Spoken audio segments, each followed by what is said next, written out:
Hi, I'm Johnny Depp of 21 Jump Street. I don't know a whole lot about AIDS, but I want to introduce you to a couple of guys who do. Okay, hello everybody. This is episode 3 of a podcast called the Stop laughing at me.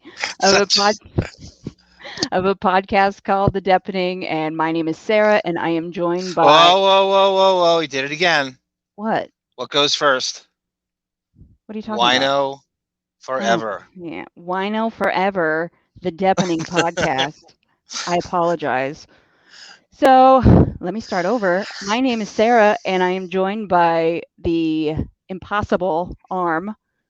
Can We I just say before you go on, you're doing phenomenal with that opening Oh patter. I no. know it's a thankless job.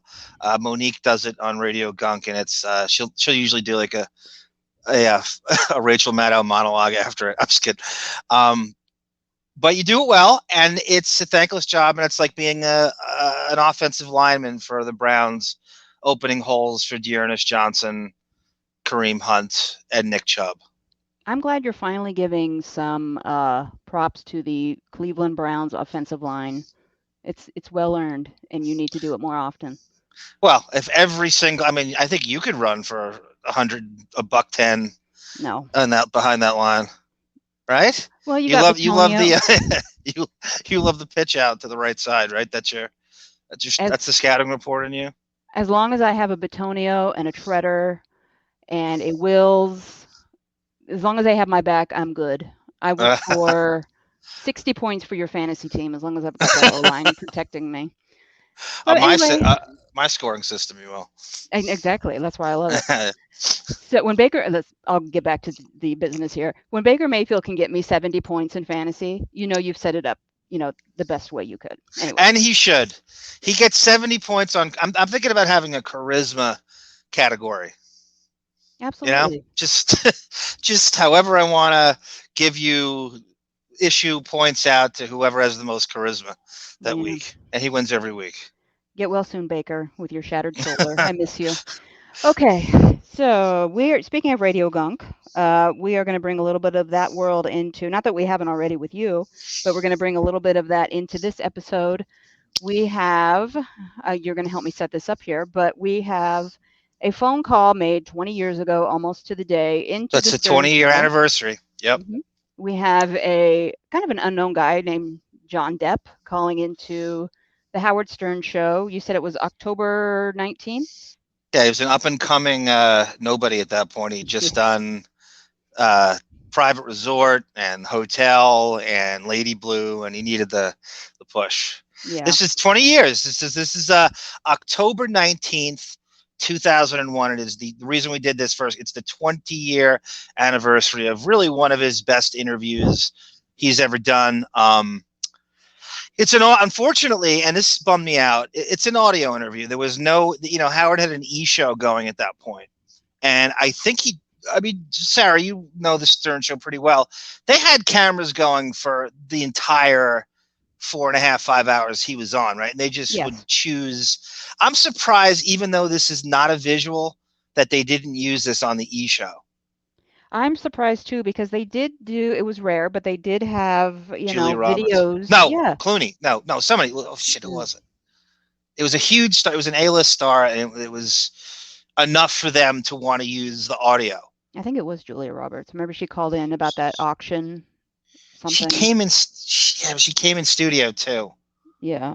Did she? Okay. Anyway, Yeah, she did. She eventually they blackmailed her. she bored me. Robin's Yeah. charity thing. hmm But anyway, so the e-show is on in New York anyway. I think it's pretty universal around the country, but in New York it was on 11 to 12 weeknights. hmm And eventually it used to be that one of them was new, and it would be very current. I mean, I remember in the beginning, it would be the day of, and they would have it up by night. And then it fell behind, and it was like a week or two behind, unless it was like a huge event. But anyway, Depp's interview, I was positive was going to be used on the e-show. And I watched and watched and watched. He never used it because it wasn't visual. It doesn't matter. I thought he was a huge get at that point and a big enough star where they should have made the exception. And they had plenty of phoners on the e-show. I thought they completely blew it by not doing that. hmm This video, and what's the context? So we're in 2001. We're Yes. very, very close Close. to 9/11, of course, Yes. a month later. That all that rah-rah 9/11 armchair warrior vitriol is in everybody's. Well, everyone wants to attack everybody, and Depp has a pretty unique attack plan in here himself. Hunter S. Thompson, in fact, wrote an article where he had a column on ESPN page 2, and it was just whatever a guy had such a gig, and he just had a column, whatever the hell he wanted to. No one's going to tell him it sucks, and he wrote a 9/11 column, and it starts the column off with, "I got a call from Johnny Depp, worried about Osama bin Laden, and he was more worried about the score of the Jets-Colts game." I believe that. Like it was shallow that he didn't care about world events. He's in France. He doesn't care. Mhm. And I think Thompson was breaking his balls. He may not, or may or may not have said that. And it went on. I hope he said it. I really do. So we have, speaking of France, he is with, and it's mentioned in the interview briefly, but he is with Vanessa Paradis at this time. He has, how old was the daughter, Lily Rose? She is barely, I want to say, 2 years old. Okay. She's born in like 99, right? This is 2001.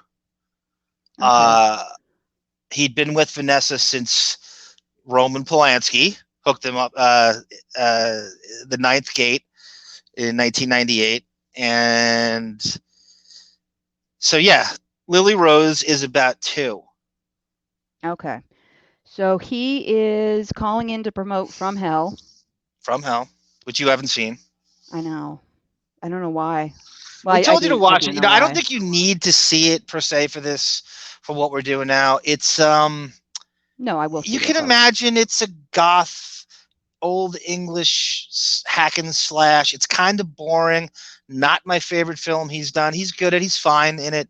He plays a Inspector Aberline. It's adapted from a graphic novel comic book. Okay.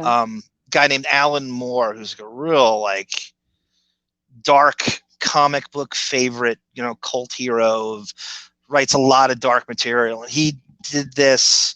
He wrote a Jack the Ripper graphic novel, Okay. and they adapted it to screen. All right. So and he's living in France. I don't know if he's living in France. If he had that villa yet with the multiple buildings on the property, but he's in France enjoying life. I listened to this the other day. I get the feeling listening to this, he's forced, of course, to call into this Howard Stern show. He really doesn't want to do it, much like he doesn't want to do most interviews. He's got kind of that charming little chuckle that you hear throughout the interview, and he's just dealing with Howard. He doesn't want to have anything to do with him in real life. But on the Howard side of this, you have a newly employed with the Stern show, Artie Lange, who throughout... He's not, wait, back that up. He's not quite employed yet. That's he's true. Auditioning. And we'll get to that later on too. But it's certainly an audition. You can tell when you listen to this. He's got that on switch going throughout this whole thing. Yeah, we'll talk later, but this solidifies. He wasn't actually chosen for the Jackie chair. Adam Carolla was. But so when Adam turned it down, I think Adam turned it down within a couple weeks prior to this. And so now Artie is the next in line, and they probably kind of distilled it down to 2 or 3 more people, and Artie was one of the next people, and I think this solidified it. Okay. Now this video that we're going to play, it is audio. It's taken from your wonderful channel, 17 Squabble Lane with 2 B's, soon to change, maybe. The second one's 3 B's. Okay, I didn't know if we wanted to say that yet. That's fine. Okay. We just have the still image here. I'll add a little bit of different imagery to this as we go along when I do the editing. So the beginning of this, though, this is what I think you called this a supercut or something on your channel. Yeah, I called it the director's cut. That's right. All I did is the stupidest. Well, there's a lot of cheesy Blu-rays and DVDs. I call it that, and they literally add like 90 seconds to it to sell another batch to the nerds who can't get enough of. I've been disappointed by that and duped so many times. Donnie Brasco has a director's cut, and it adds about. I like it, you know. I'll take it. I'll take whatever I can get with that movie if it's new footage. But it's you know, I think it's 10 minutes maybe. Okay. And we are going to pause this when we have something to say or comment on, so be prepared for that. The beginning of this is a brief. It's banter. This is to the whole director's cut thing, as I wanted to put in because I missed it the first time because I was told by my friend Mike Ravazzi. He called me up at 6 a.m. He's like, he's on my answer machine. I of course didn't pick it up. I'm just screening it in the background. I'm like, who the fuck's calling me at 6? And I'm listening, and he's like, John, you gotta. He's like, Depp's calling in to Howard. You would kill me if I knew this and didn't tell you. Get up. You better call in. And I'm just going. I'm like, holy shit! What the hell? Am I dreaming this? Am I? You know, this is. You know, I've been waiting for this as a Stern super fan since the earliest of 90s. I'm like, this is crazy. What brought this on? And I kind of know From Hell's coming out, but I'm not really connecting it at that point. And I get the tape ready. I get the phone next to me, and they announce. And so I missed the announcement.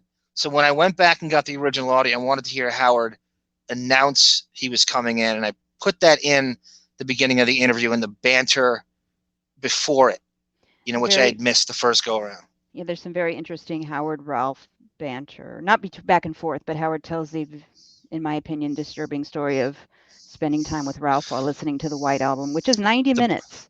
You mean the Burton sisters? Yeah, it's his entire wardrobe is Ralph stole from Tim. Ralph. For you know, like a lot of like non-Stern fans, we gotta.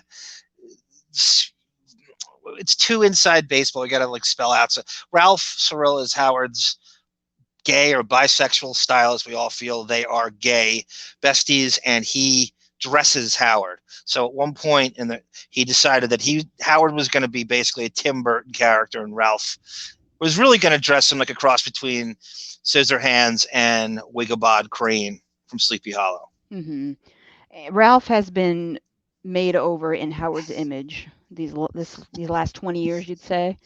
It reminds me greatly of the Liberace situation with his companion. Yes, the Matt Damon, Michael Douglas. I didn't see that. I know you love all things homoerotic, and you watched it.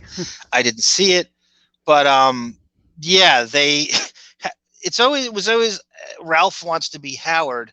Ralph dresses like Howard. No, quite the contrary. Howard wants to be Ralph. Howard dresses like Ralph. Mm-hmm. I agree. So, you want to get into this now? Let's start the and this is just the opening. This is the opening when they announce. This was not usually a lot back then. The guests were a lot of times they would hype it and pre-announce it. They'd know weeks in advance they were coming. I don't think they knew until the morning of he was calling in. Okay. So they announced it on the show that day.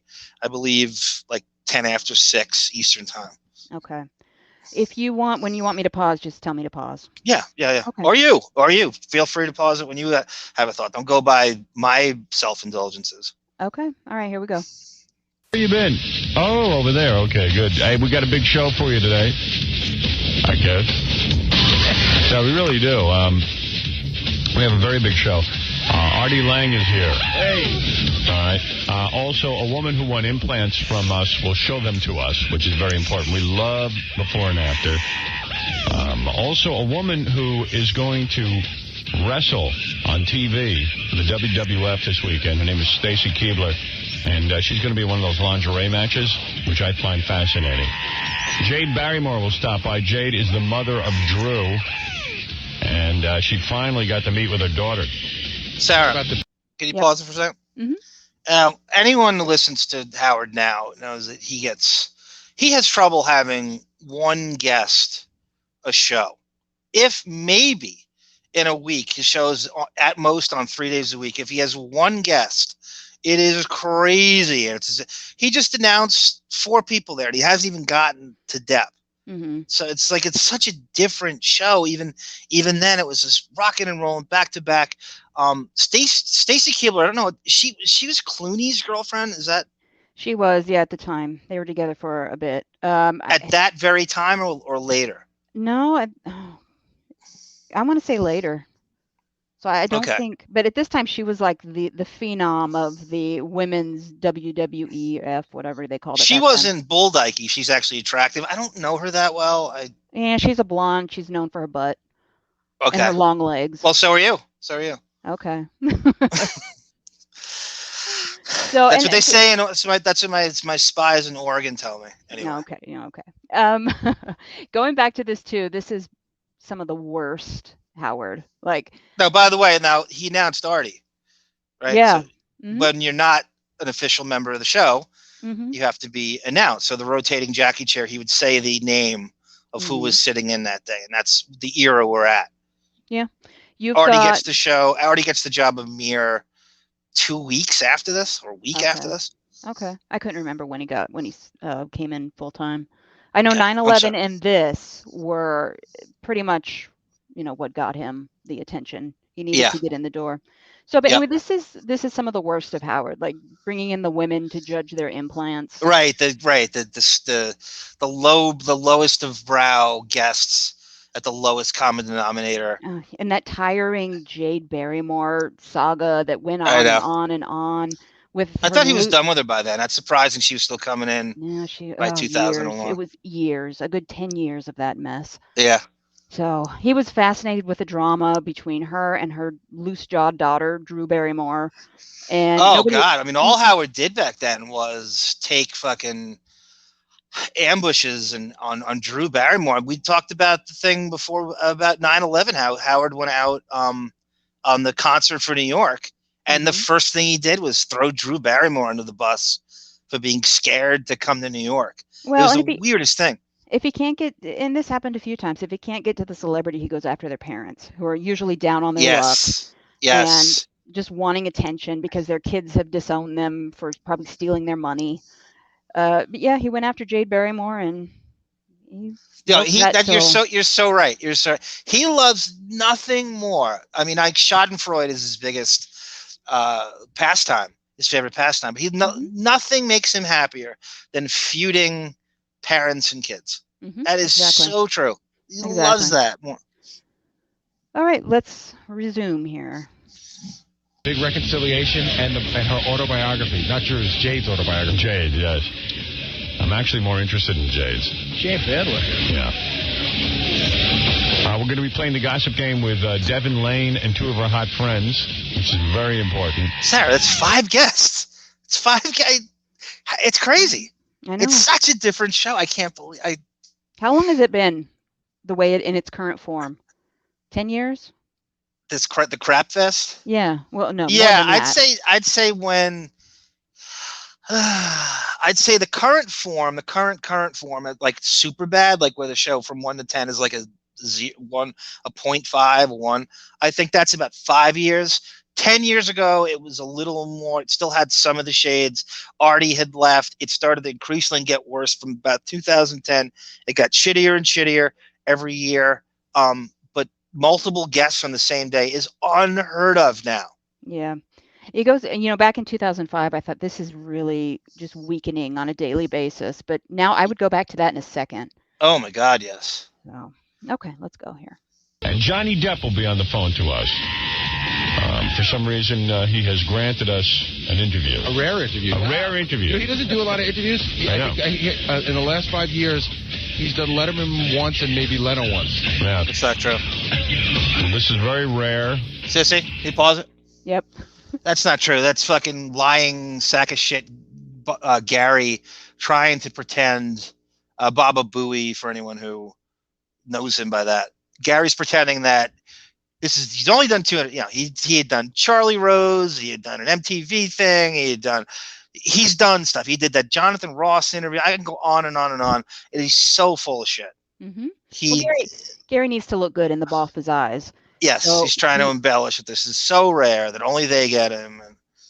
Well, and editor's note, he's since been demoted for being a crappy producer. So and replaced by a woman with zero experience. So, all right, here we go. I think it's because I say nice stuff about him. Yeah, no, he knows you're a fan. Yeah. And we are. I mean, he made some great movies. Yeah. There's about 12 Did people Leno, I'm a fan of. And it's nice when they call in. Hey, did you see the stuff in today's paper about the Celebrities who run out? Well, no, that was a good one, too. Oh. About the Mccartney interview from yesterday. Yeah, that was really cool. Well, there was one in the Daily News from Hinckley, who wrote his first nice story about me, saying that the interview was really good. At least he didn't say anything negative about it. I got tons of calls and emails yesterday. Yeah, Sarah. Yep. Sorry. This is an especially weird week. So they have Paul McCartney, who is not a tough get. People think that this is like this guy, he'll do, public access if he feels like it. He's not tough to book. So the Stern Show had booked him. It might have been the second time. Mm-hmm. I think they had years before that. It could have one or two in that 2001. So Paul McCartney was on the day before, and I think Ozzy was on exactly. the day before that. So it was a really big week for them. Ozzy came in right after Paul McCartney, and Ozzy, right. I was more happy to hear from Ozzy than I was, even though he'd been on 20 times at least, than I was Paul McCartney. But I will give Howard credit for one thing. That first Paul McCartney interview was good. It was, because he was in hard-hitting Howie mode. He was legitimately the best interview in the business at that time. The following 5 Paul McCartney interviews, no, not so much, because the same questions, still talking about the woman with one leg who took half lobbing of the money. up more softballs than Jimmy Palumbo in Beer League. Yeah. I don't know how many times I heard that owl in the woods story where Paul looks out the window and hears an owl say who, and I don't know what that meant. I didn't give a shit. Okay. And nobody corrects him that you've done this before, and the acolyte sycophants cannot tell him he's in that fucking insulated, awful bubble now where he's just immune from all criticism and ratings, and that's what you get. Meanwhile, you mentioned Paul's new crappy album. He'll do your show. Don't feel special. Yep. Okay. People who thought how great it really was a great interview. Well, so how often do you get someone on the caliber of Paul McCartney in this studio? Yeah, but it's more than that. I mean, you get a good guy in, but you ask him good questions, and he was really open to talking about everything. Yeah, he was good. Everyone told me they enjoyed hearing Paul McCartney, which, hey, listen, of course. He's Paul McCartney. He's Paul McCartney. Right. So I went home yesterday. Thursday's my day when Ralph comes over. And I said, I'm going to put on some Beatles music. I was all charged up. Bathhouse Monday. He says, I was all charged up. I'm so disgusted. I'm going to insert a video here, why I'm disgusted and what I'm visualizing when he says that. Oh, you got something? You put something together? It's disgusting. You'll see. Okay. The interview, and I put on the White Album, which I consider to be their best. And charged up about the Paul McCartney interview, and I put on the White Album, which I consider to be their best. And name 3 songs. Oh, he's the biggest poser. This Yeah. is horrible. Oh, get out of It here. just sounds horrible. And I went, you're insane. It was a great, great song. He But I think- obviously knows nothing. Well, I think if you missed that era, maybe, it's like he doesn't get it. How do you miss it? Well, I don't think he grew up listening to the Beatles' White But Album. you'd still have to hear, this is where the music he likes came from. You never heard Back in the USSR? That he likes. Oh, that one he liked. Yeah. How old is Ralph? 32 or 33? He's 32. 32. He should have awareness. Yeah, you know what? I get it in a way. It's like people who hear that now, like he's never heard the White Album before and I played it. It sounds dated. I know all the songs by heart. I know every. Cut above everything. I mean, I think so, but I think if you didn't grow up with it, it's just not all that. Like we sat there and listened to every song, What the hell do I care what Ralph thinks? Anyway, I sat there and listened to it. Yep. I'm sorry. You ever notice every baby boomer thinks they're unique for being a Beatle maniac? Yeah. They act like they're the only ones that listen to, it's just this weird. Can all baby boomers just shut up about the Beatles? We got it. You like the Beatles. Everybody did. You all, all the songs, we got it. There was no pop culture out. You all like the same shit. We got it. Mm-hmm. I would rather hear Jim Morrison's poetry album at this stage. I agree. Without the background music by the Doors than I would a Beatles album. I agree. Don't at me. You like it. I enjoyed it. Did you listen to Revolution Number 9? All that stuff? Oh, yeah. Revolution Number 9 is everything's knowing. to track. And I got to admit, I never really liked the song Helter Skelter. It's just too friggin' manic for me, I love that song. I don't. I never get. But other than that, every track on there is good. Shut up, Gary. Sense of exposure they give you to Cipro. Rosie O'Donnell, of course, canceled taping her show. She's coming back, though. Oh, what Finally getting some nerve. Jesus Christ. How many jelly beans in her head? It's funny, that he's like good buddies with all these people now. Drew Barrymore, Rosie O'Donnell. He took a shot at the concert for New York. He chose to sandbag or ambush Drew Barrymore, Mm-hmm. Rosie O'Donnell, Heather Graham, who was in From Hell, and he brings her up in this interview. Kathy Lee Gifford and Star Jones. Mm-hmm. So those were his big targets back then, and he chose to throw them under the bus during the 9/11 concert, which was really cruel because people were at an all-time high, armchair warrior, chicken hawk mode. Everyone, we want to bomb everyone. We want to, regardless of if we're right or wrong. And if you had anything remotely, and Depp finds that out like 2 years from now, he makes comments. Remember that stuff? Oh, I should have clipped that for this. That would have been nice. You can add it later. Do you remember that? Depp had comments called "America is like a dumb puppy that bites you and doesn't know why," and he ended up being spot on because we were invading the wrong country. Mm-hmm. Okay, ready? Yes. All right, here we go. This is the good stuff. Well, if you like Howard and Ralph's love affair, it's the good stuff. Give me a friggin' break, right? Yeah, what is Like, who's targeting her? what is she afraid of? I mean, jeez. I tell you, my opinion is she's more dangerous to herself. She was the one who messed up her hand so bad it almost fell off. Yeah. Mm. Stuffing herself with ring dings. Yeah, but weird thing about this article is celebrities are not the enemy. Everyone's looking to make everyone the enemy. The enemy is the enemy. Yeah, but we've got to be strong.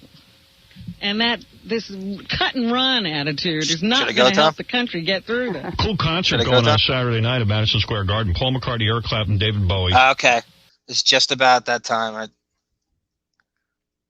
I'll put in a video of him, too, at that concert. I gotta somehow have to figure out how to, if anybody knows how to do this, I think I could learn screen record from YouTube TV because I have that concert.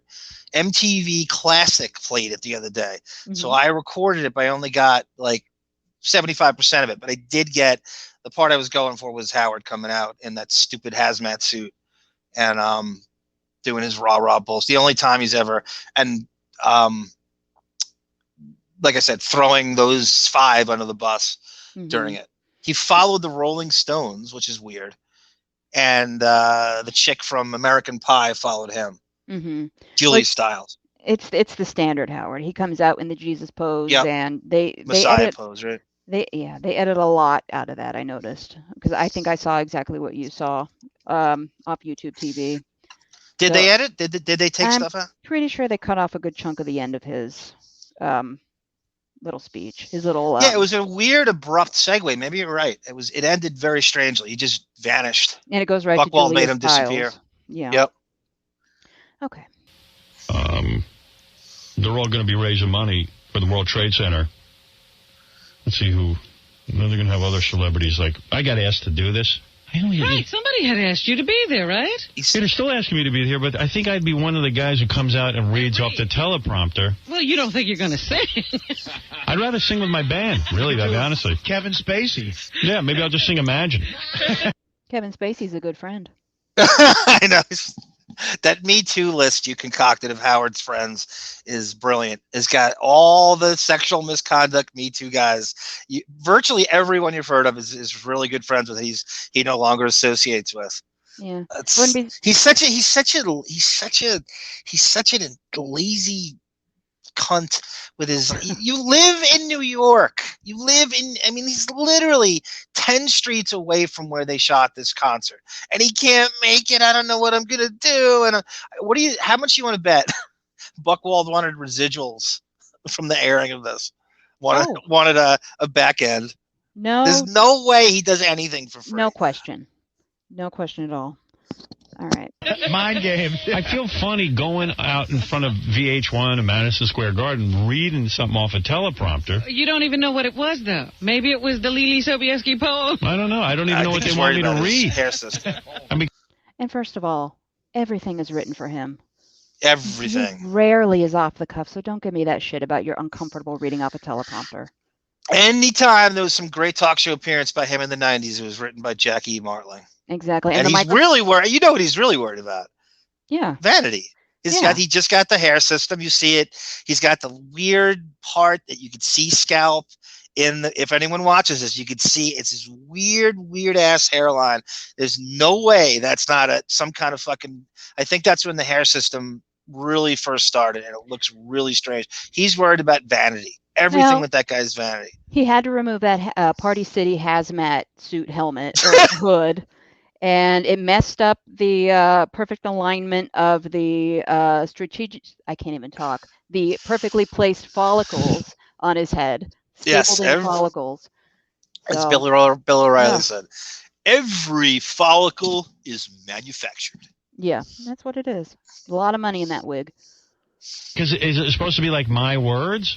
Or do they actually give you subject matter and text? And plus, I'm not an actor. Like, all of them cry and stuff on camera, which is cool, but I don't know how to do that. I would rather see somebody not cry, thank you. And you know how nervous I'd get. I would, like, standing up in front of people, I don't like doing that. I'll be, like, reading real fast.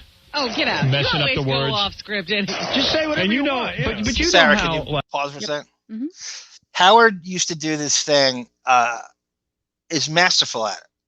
Absolutely masterful at it. Where he would fuse the guest into a seamless segue of what they were talking about. And so the guest would come on and he'd be in the middle of something and he would incorporate the guest into what they were just speaking. So he does this with Depp, who is about to just sort of pop on. Mm-hmm. It's painful. Just a warning. Like when a celebrity screws up saying stuff during these tributes, we even laugh at him and go, oh, look, he looks like he's reading. You know what? I still think about, Chris Rock is great. But that one, that New York show they did, and he was reading that little, his eyes were bugging out of his head. Chris Rock's a good comedian, that's it. Trying to see the teleprompter. It's terrible. Well, I know I'll look like that. Although I wear shades, so no one would tell. At least your reaction would be real, though, compared to what these people crying like phonies. Hey, Johnny. Hey. You're an actor, right? I was at a certain point. Johnny Depp, ladies and gentlemen. Oh, he can help you out. JD. Would you, when these celebrities get up and they read stuff, like at an awards thing? You don't think about tribute thing. For the World Trade Center? Yeah. Don't you think they sometimes look a little... False. Retarded. Yeah, a little retarded. Well, no, the problem is the teleprompter that's about 300 yards away. Is that it? Well, yeah. Why can't you just bring papers up with you? Everybody knows you're reading anyway. Yeah, but I don't want to bring a paper up because I can't read from paper and then look up at the camera. Mm-hmm. The Depp's voice here, he sounds to me very lucid. And we should say, everybody, he's in France, right? So we did the time conversion before we went on. I don't know it by heart. It is 2:30 in the afternoon in France, which is where he is. It's 8:30 in the morning in New York. Well, so he's up, he's lucid, he sounds good, but he has that affected, weird Euro Depp thing happening with the accent. And it's that sort of methodical and slow, and he's kind of, the cadence is there, and that's fairly new at that point. Well, besides having to do this to get paid for the movie, this promotion, he probably had a reason to get up in the morning with Vanessa. So in his later marriage, he didn't have so much of a reason to get up. So there's a lot of stories of him rolling out of bed at 4 p.m. The succubus, the succubus, 3:30 in the afternoon. Well, I mean, would you want to get up and the first thing that happens is you get the hell slapped out of you first thing? Because you may have stayed in the bathroom too long because you ran away without having a proper discussion of the previous night's events. Shades drawn, no clocks, doesn't need them. Yeah. And no one around. Mm-hmm. All right, here we go. You can't do that newscaster thing? And listen, I'm all for helping out. I'll help out anyone. We raised $3.5 million. I'm all for helping out. Yeah. Absolutely. I donate to that. I want my money back. What did you do? Well, how did that go? So what did you donate? I fell under the propaganda he was spewing, and I set the scene. I'm living on my own, barely scraping by to pay rent. Yeah, it's... I loved Howard Stern more than anything besides my parents and my cat. Whoa! You never hear that. I paid, I know this sounds like nothing, but back in the day, $50 to Howard Stern. That's a lot. That's a was lot. groceries for a month for me. Yep, that's groceries. For someone who knows how to shop, really knows how to find the deals and scour the weekly flyer, that's a good week of groceries you could get by on. Definitely. I would like my money back plus the interest accrued over these last 20 years because I don't even believe he donated it. He probably found a way to write it off, kept the money, and bought his new girlfriend at the time a nice little Chanel bag with that. I want my money back. Was there a confirmation? So how did you donate? What's the process? I don't even remember. Oh, this is great, Dirt. I didn't realize. God, I think you might have said this in a Radio Gunk thread at one point. I think you went to his website and donated, which I don't even know why I trusted at the time. Was it undeveloped? I mean, because that's 01. The internet wasn't necessarily. I think I drove to my parents' house, got on their dial-up like a moron, inserted my debit card number into his unsecured website, probably put together by Joey Boots at the time. And and I was an idiot. I will never do that again. All right, let's resume. No, absolutely. Yeah, but I just think I'd get in the way. I'd like to go see the concert. Go? I don't know. I can't decide what to do. I want to know what I'm supposed to read. Just go hang out. Well, if you Sarah, ever talk to anyone. I'm sorry to interrupt. I also want to do, maybe Monique can do this, an investigative thing. Maybe we can ask our contacts, Stuttering John be one of them, do we have any confirmation he even donated that money? No. Did he do his Steve Bannon Trump thing with the wall? The only thing I know is I was shocked at the time because he was pimping that charity donation. Oh, yeah. Oh, you're so right. Months. God, you're so right. The total came out to a paltry, for what he was doing and his audience, numbers, 3.5 million, I want to say. It was 3 million. You know how that guy works. You know how he does not, he's such a huckster. He does not promote something. He does not push something unless he's getting something out of it. And he knows he's getting something out of it. How much do you think he donated? Out of his own pocket? I might say 0. I think he's Trump. I think he doesn't, I think he's, when it comes to that stuff, he wants the credit for it, but he's not actually dipping into his own pocket. And if he did, he has all the write-off scenarios of how to recoup it. He probably wrote them a beautiful note. That's worth. Sociopaths do not donate. You see what he's like now. Yeah. I got a clip of him with, I hope we play it on a cleaning out the computer, of Kathy Griffin drilling him on charities that aren't animal related. And he couldn't, she absolutely pinned him down and got him to admit he doesn't donate to anything. No. She wouldn't back off. It was great. She was completely pit bullish on him, and he basically admitted he doesn't donate to charities. I do not see him having some way to hoard some level of marbles in this scenario. He donates his wife's time to kitten rescue for the photo shoots and the write-offness of it. Yeah, absolutely. All right, let's let Johnny talk for a minute here. Because I want to get up and read something like, I think we should kill Osama bin Laden, something like this, something radical. Yeah. Well, you'd be the only one doing that, that's for sure. Johnny, where do you stand on all this? Why do you have to read? Why couldn't you just say whatever you felt like saying? Because I don't feel anything. No, because Howard, you're so goth. You're so goth. You're so Trent Reznor. You're so Marilyn Man. I don't feel anything, man. His father called him a moron once. They throw me right out. That would be funny. You see, I don't want to be everybody's buffoon.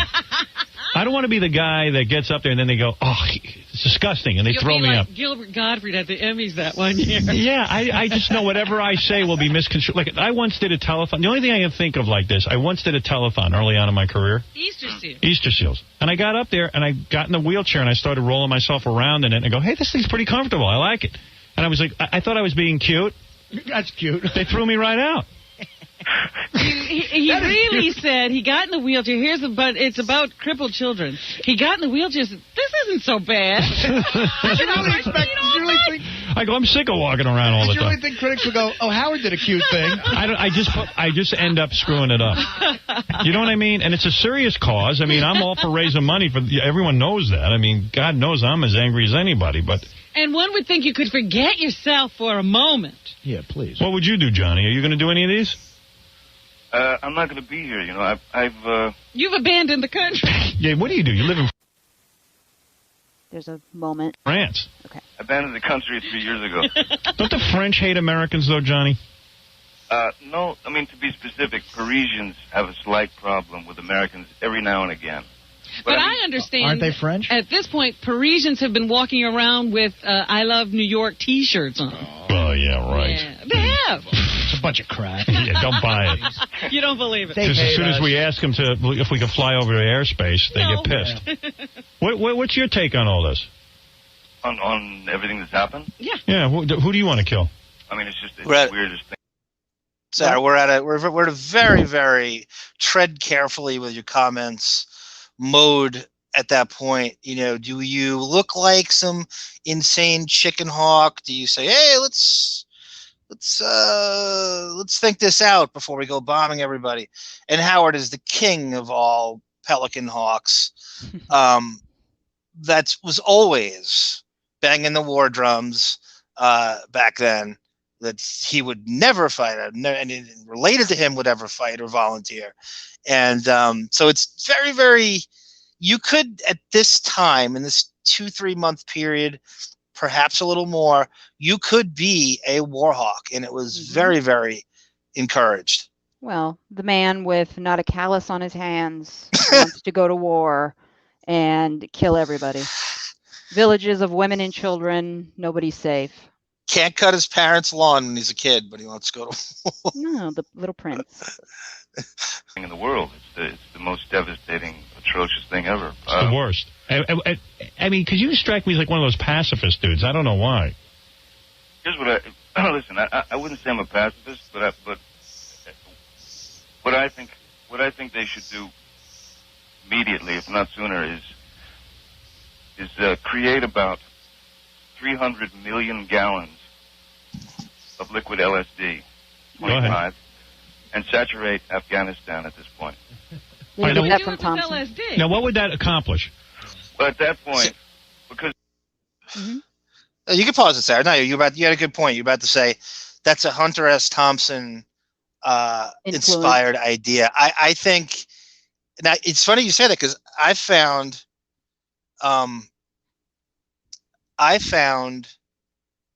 the article. Okay. That Thompson wrote that brings Depp up. It's on page 2, and he writes here. It says, "When war drums roll" by Hunter S. Thompson. This is like right around the same time where it's Johnny Depp called me from France on Sunday night and asked me what I knew about Osama bin Laden. Nothing, I said. Nothing at all. He's a ghost. For all I know, why do you ask? And then Depp says back to him, "Because I'm terrified of him," he said. "All of France is terrified. I freaked out, and I rushed to the airport. When I got there, my flight was canceled. All the flights to the U.S. were canceled. People went crazy with fear." And Thompson goes, "Join the club, Mr. Depp. I told them almost everybody here went crazy." And then Depp says back to him, "Oh, never mind that." He said, who won the Jets-Colts game?" And Thompson goes, "There was no game." He said, all sports were canceled in this country, even Monday Night Football." And Depp says, No, he said, "That's impossible. I've never known a Monday night without a game on TV. What's the stock market doing?" "Nothing yet," I said. "It's been closed for 6 days." "Ye gods. No stock market, no football. This is serious." So this is the dialogue they supposedly had. And I don't know if Thompson's embellishing it, if that's how it actually happened. But what you're saying is, what? I would say it happened. Yeah, it sounds legit. You're saying is, as that went on, he got the acid idea from Thompson. The influence of that relationship, if that makes sense. Totally. Of course he's joking. I Everybody think that's knows that. Yeah. But it's a very, I don't know. It's a reach. But anyway, that's just what I picture when he says that. Even, I mean, liquid LSD, as small, as tiny as a pinhead. Yeah, I've done it, so. So that would send you spinning for about 2 days minimum. Like a glass of it would spin you out for about 3 weeks. So that could just calm the situation for a minute. Then you could send like people dressed like the Teletubbies. And freak them out. And just do anything you wanted. Make faces at them, whatever. You know what? He works with Tim Burton. You know what? That's not crazy, though. What about, okay, if everyone... I have a feeling that Rumsfeld has thought of that. See, I don't think you're kidding. I think what you're saying is taint the water with LSD, let's say, over the way they're going to do biological stuff on us. That way you're not killing anyone who's, let's say, civilian. Exactly. And then you walk in there and all the goofy dudes, you just freak them out and grab them. They're just tripping. Snatch them up. Not a bad idea. Not a bad idea. Giving everyone acid? What's that? Giving everyone acid. Open them up a little bit. But then the government has this whole drug policy. Well, hey, this is Sounds war. hypocritical. Why don't we just tell them we're God when they're on acid?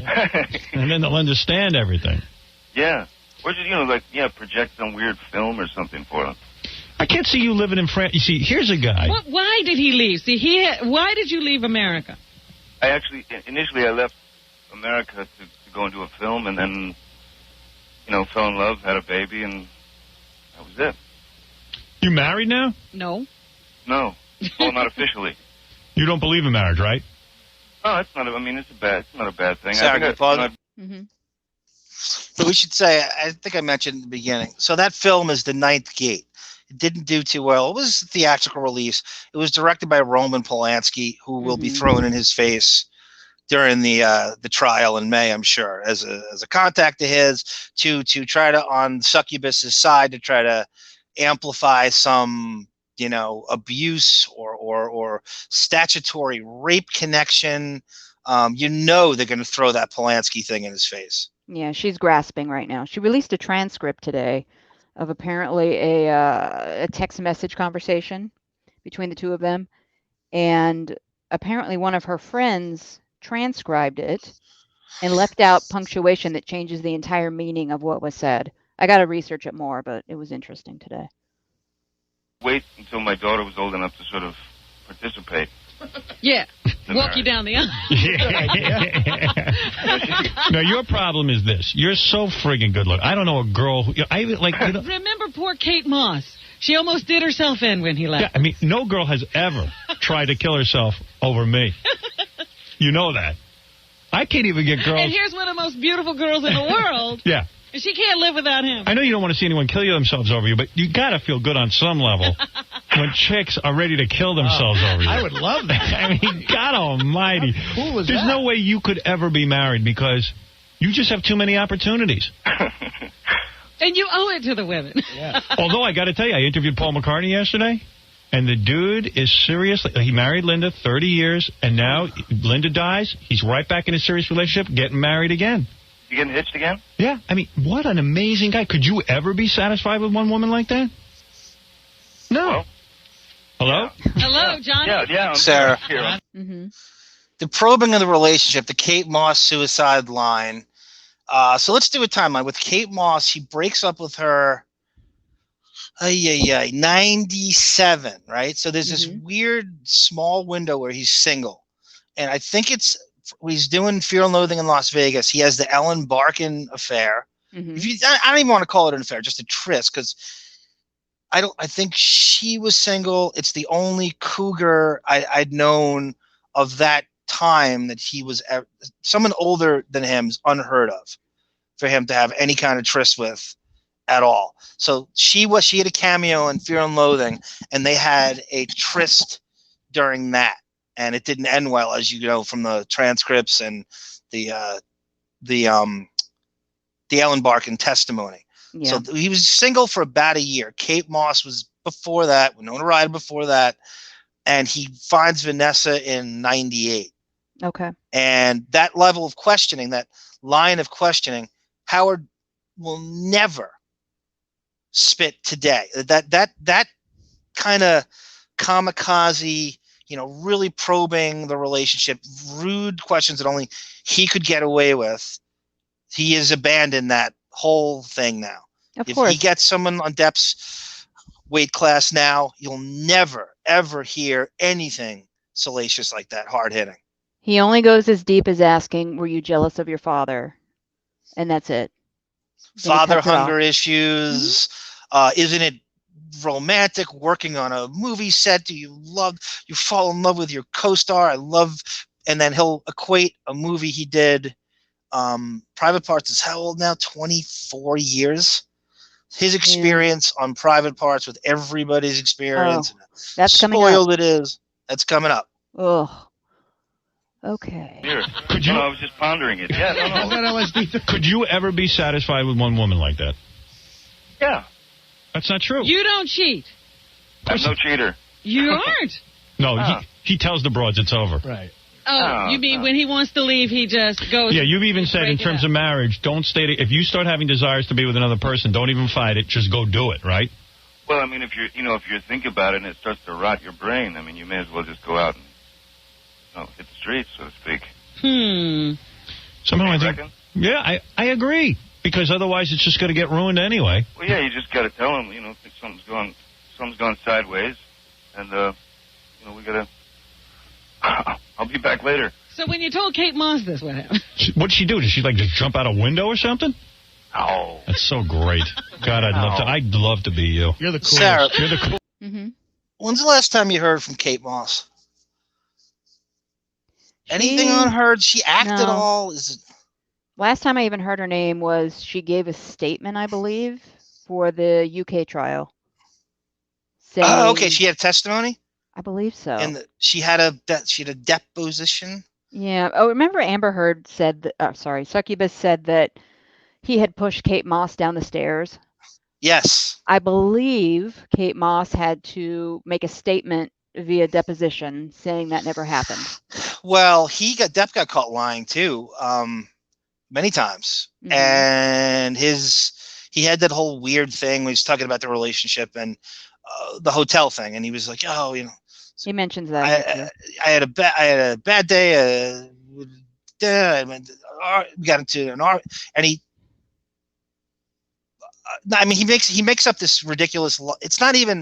It was meant to be a joke that an armadillo was chasing him around the room, and he makes up. But what came out, what the truth was, is that he claims now a friend had betrayed him. Mm-hmm. And I don't know if it was a money thing. I think it was over money. And so he had gotten backstabbed by someone. We didn't get a name. We don't know really what the situation is. And that caused him to destroy the hotel. That didn't come out until last year. He had been asked about that hotel room shit so ad nauseum that I was getting douche chills whenever it come up. I was so tired of interviews asking him that, because he'd answered it, and I thought he was being truthful, but he wasn't being truthful. Mm-hmm. Well, let's not forget, too, we're talking about Kate Moss and this attempted suicide accusation. Somebody in that studio 8 years later really did try to kill himself because Howard fired him. You know what I'm talking about? That's a great tie-in to our Artie Lange initiation here. That's a great tie-in. I never connected the two. Putting Kate Moss and Artie Lange in the same sentence is never been kind of brilliant. Well, kind of brilliant, Sarah. Let's not joke about suicide when, it may happen to you very soon. You may be involved I think we are all one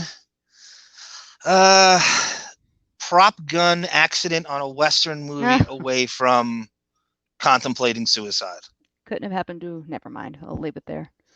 There are some people who are so narcissistic, so in love with themselves, incapable of feeling any shame or regret or remorse or any kind of. So there's like a 20% of the population doesn't have the suicide gene if it's brought upon them by outside forces, but it could happen, and if it doesn't happen to you, it'll happen to someone you know. Mm-hmm. It is no joke. I've been there. Mm-hmm. It is, depression is a tough effing mistress. Mm-hmm. Yep. coolest guy. You're a great actor as well as being really good looking. I never seen the movie he's in, but he's cool. It doesn't matter. Get out of here. I seen that 21 Jump Street. It's the last I seen him. He hates that. Will you stop? What, 21 Jump Street you hate? No, I said I saw that. I love that. Johnny hates it. Oh, you hate that, Johnny? Well, I actually, to be honest with you, I only saw about 3 episodes. I got to tell you, man. Yeah, I don't know if word ever gets back to you over there in France. I love you, man. I love your movies.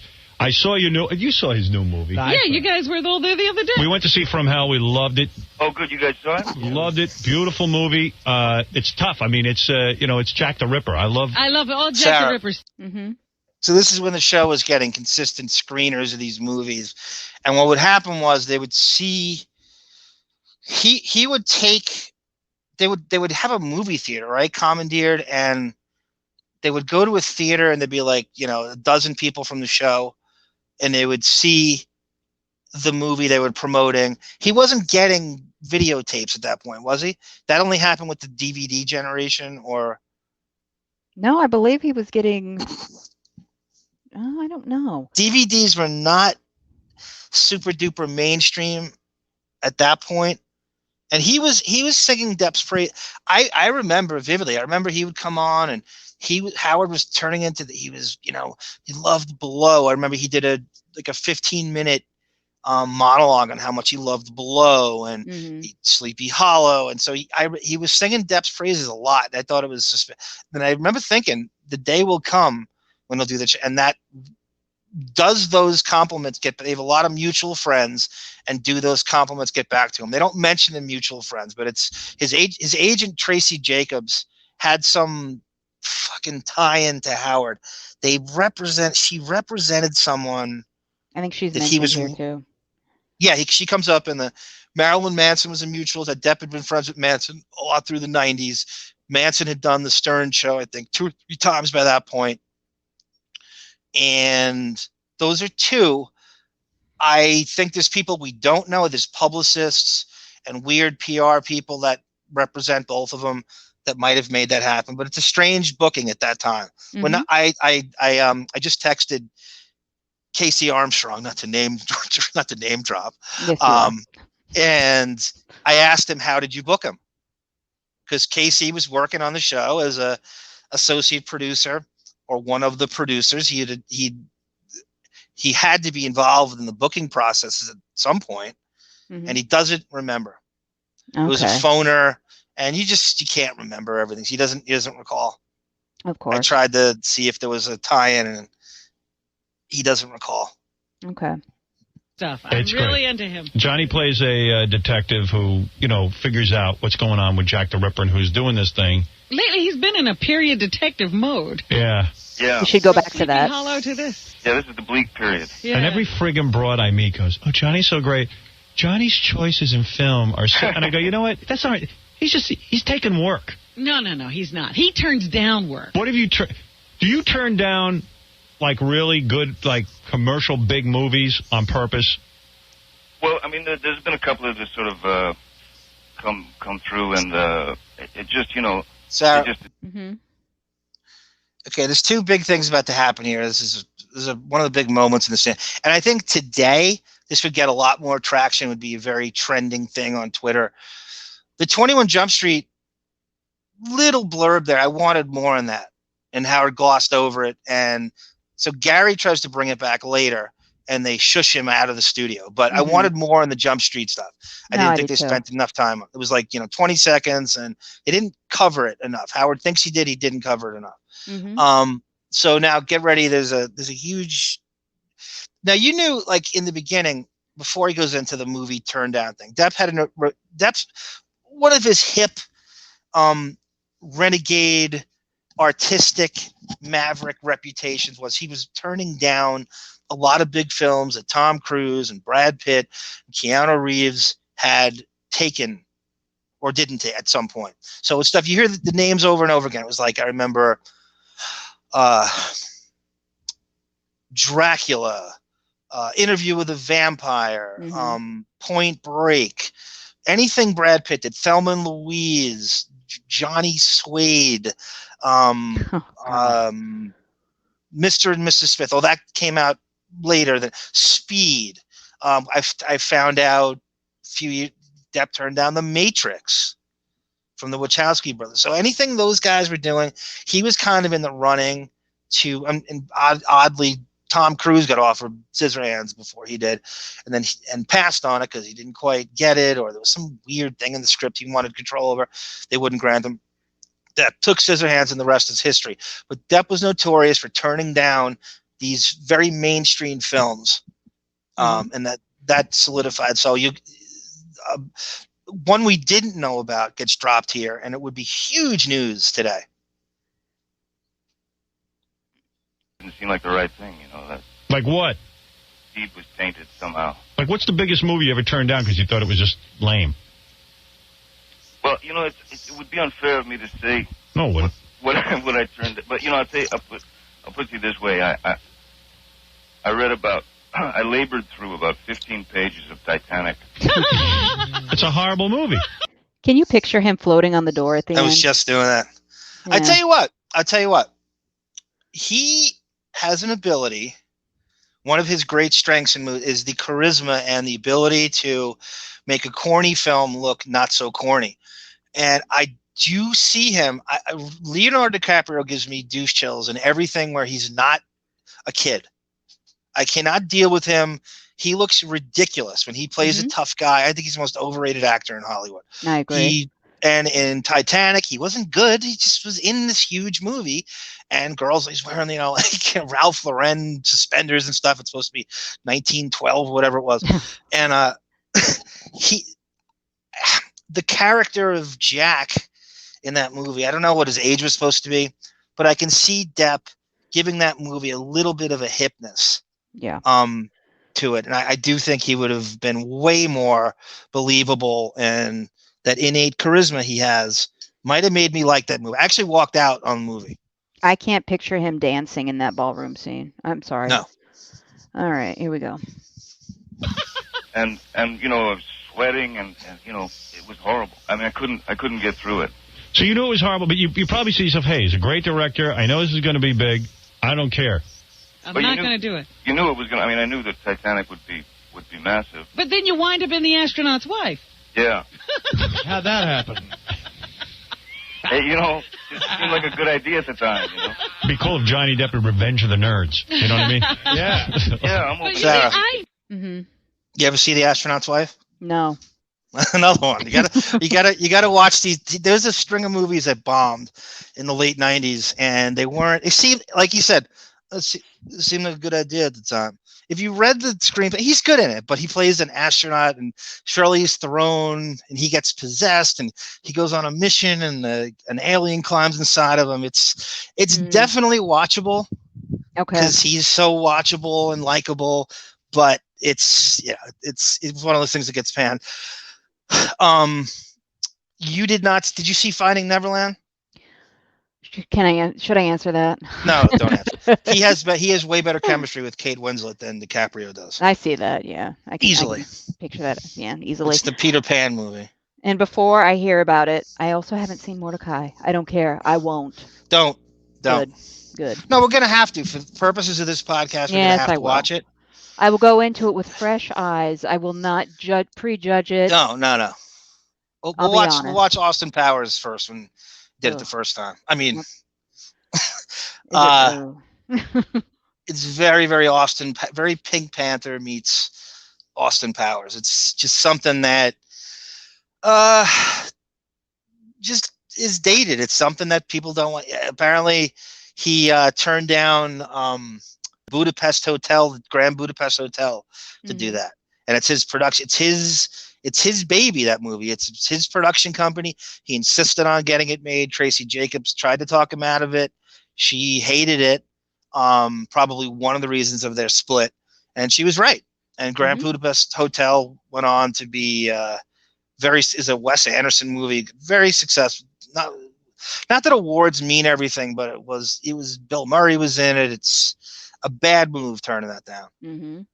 He had a few of those, but his judgment is very suspect during those years. I think when he needs the money, he'll do whatever comes across. Yeah, it was a cash grab. It was, he got back end as a producer, and his production company took on Mordecai. So yeah, that was a cash grab. There are probably within the next few years going to be quite a few of those cash grabs. Not that he's making anything near what he was making at this time. Well, what's going to be interesting is the offers. Yeah. What offers is he still going to get? Mm-hmm. Who's going to want to work with him? Not that he's not desired, but these people may not, the money people may not want to insure him. They might be terrified of whatever could happen. Well, and the Me Too rep that goes along with it. Yeah. You get sullied with that. There's almost no coming back. But if anybody has the charisma to overcome it, it's him. I think he's absolutely. I think he's got to wait. Nothing's really going to come along until after this verdict. So we'll see how that goes. Watch every Johnny Depp film. I've seen the good ones and the bad ones. You haven't seen the new one? I haven't seen the new one yet. It's great. From Hell. It opens today at movie theaters everywhere. And I got to say, Sarah, Mm-hmm. I got to back Robin up a little bit. She saw The Ninth Gate, The Astronaut's Wife. She saw a lot of weird ones. Robin watches everything. She watches every TV show. She watches nothing else to do. She has no kids. She's not married. She has ample, crazy free time. Mm-hmm. And she saw a lot of his weird. I gotta give her that. It's not like she has show prep to do. No, she's not. It's not like she has a news. It's not like she's not the highest newscaster in the world and has to prepare news to be knowledgeable about it. No, that's no way she needs to do that. No. It's we had an incredible experience watching it. It's really good. It's shot well. I mean, it kind of looks like a Tim Burton film, actually. They really did a great job. The Hughes brothers really kicked it in the ass. Man, Heather Graham looks good, too. That's the one part of the movie that mystified me. All the whores. Yeah. There's 5 whores in the movie. Heather Graham being one of them. The other 4 have no teeth. They all look about 45 years old. They're all ancient. Heather Graham's the hottest whore, and none of the guys are banging her. Isn't that She strange? can't get work. Yeah, she can't get laid. But it's cool. I didn't know any of that stuff about Jack the Ripper. I didn't know anything about, like, who was behind it, who Jack the Ripper was. I mean, is that all true? No, it's one of the theories. Oh, okay, I got it. Because nobody does know he was never caught. Right. Yeah, and your acting was real good. Oh, thanks. Yeah, real good, man. English. Johnny's a real down-to-earth guy. Pause. I love this story. Yeah, so we should set this up. Stuttering John, who was on the Stern Show then, he was in a band, and they played the Viper Room, and he comes in with a story about Depp being down to earth. Mm-hmm. So it's actually one of my favorite parts of the interview itself. And Howard's in real obsequious ass kiss mode. His tone of his voice is changing and everything, and he clearly watched the movie because he was regurgitating details that you could only know if you watched it. Well, he's also turned on, so you know. He's also turned on, right? All charged up. The bisexual part of him, and at that time, is you're being kind. And over.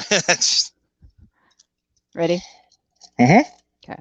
When our band played his club once, and he was there, loading in the equipment, helping us move the stuff. That's all an act. That's eccentric. Yeah, that's eccentric. Believe me. Paris. I did that just so you'd say that.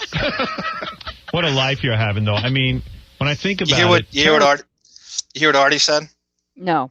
Because they stepped on it, but he goes, yeah. He's like, all down to earth guys move to Paris. You're so right. That's a good line. Tourism has got to frighten the hell out of you because not only are you good looking, you get the best looking broads. You got a great career. I mean, you want your life to go on. It's a dream life. But he was the one, we were getting on his case not too long.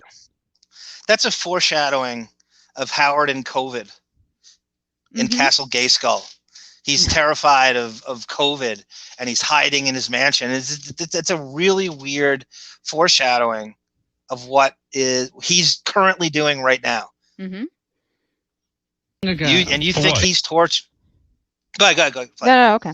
Because I remember a quote, something like, he goes to Hollywood and right away they're offering him movies. When he got off the plane from Paris, they don't even let him breathe. Immediately they're saying, Johnny, we want you to do this. Johnny, that's horrible. Want you to do that. Oh, yeah. And that was tough. out. That's why you had to leave. That happens to me.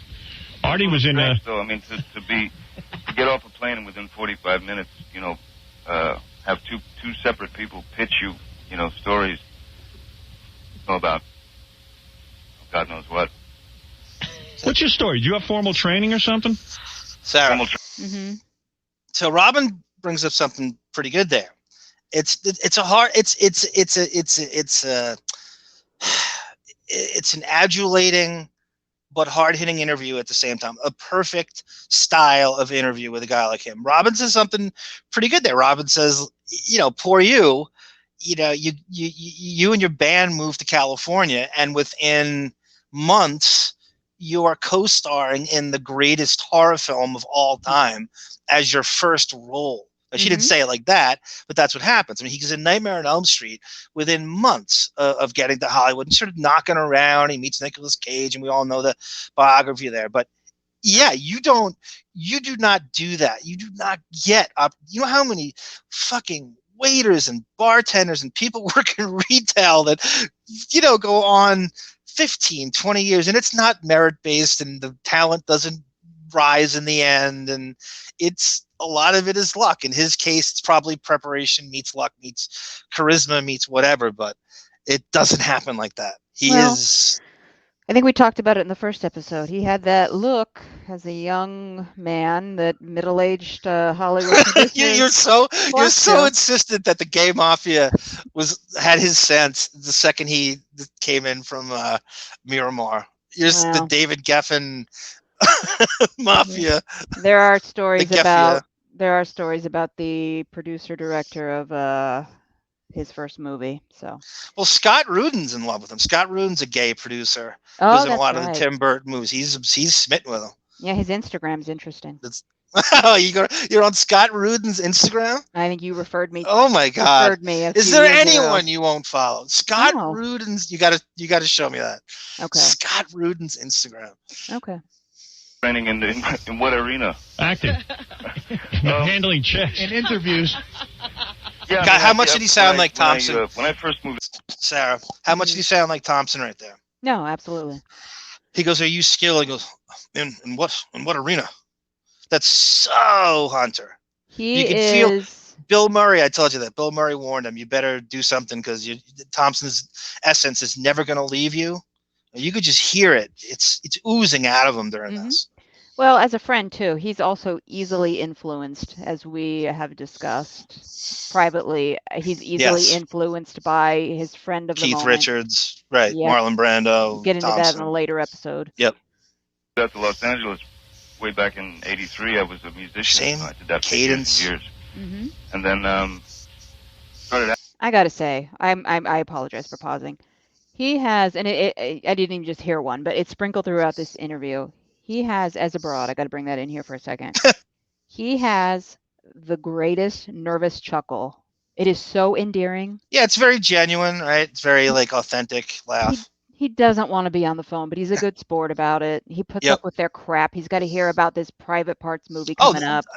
You ain't kidding. I mean, the Titanic reveal that he turned down Titanic is the biggest, I think, movie turn down reveal in the history of motion pictures and actors. And he had never said that. I've seen every interview with him everywhere, him talking about what he's turned down. He's trying to be classy and not, throw the director in the film under the bus in case he wants to just take the high road, no pun intended. But he knew they wanted more. Depp knew Howard probably wasn't going to stop. And he's like, I got to give him something. And he just blurted that out. He was very gracious in doing that, giving him that scoop. I think you intended that pun. Well, I mean, today, with YouTube moments and highlights and shit and Twitter, like I said, this would have been a massive story. It was a time when social media wasn't there yet. And there was an internet, but it wasn't going to carry like it's going to carry today. Yeah. Somebody gave me a job and I could pay the rent for a while. So I just did it for that, really. And then started studying, figuring that your regular Travis Bickle. what I was going to be doing. Yeah, you're a real actor, man. I mean, I am just such a fan. Did you ever? We've talked about too how come he's never gotten an Oscar? He's so good. Yeah, I know. Yeah, I always talk you up. Hey, what? Have you ever been rejected by a chick? Like, yeah. Really? Yeah. Who?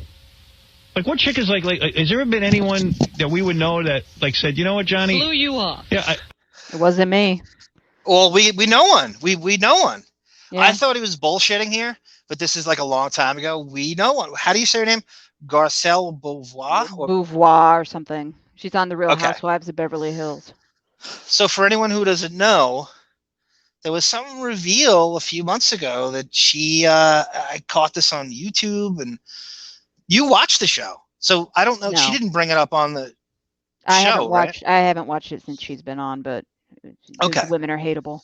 She dated him briefly in the early 80s when he was with the kids, and he was almost on his way to California, and they were filming a video. I think that's what that MTV thing was. Okay. Honestly. So they wanted hot chicks to be in it. This is a black woman, a really attractive black woman. You've seen her in this and that. She was on the Jamie Foxx sitcom, and pretty cool, pretty outspoken. She's a good interview if you listen to her. She kind of will say anything. Apparently, he used the old casting couch thing with her and came across the way. He's like, look, my band, the kids shooting a video over here would love for you to, dance in it or something. And use that old gag and got her phone number. He was living, which I never knew until this interview. He was living with his sister, I think, Christy. Mm-hmm. She had a kid. They were still in Florida, and he invited Garcelle over to Christy's house, and they kissed on the couch. And apparently, he wasn't exactly Don Juan DeMarco in tongue wrestling. We didn't have that Depp Hollywood persona that he could fall back on. I'm not really interested. So I'm sorry.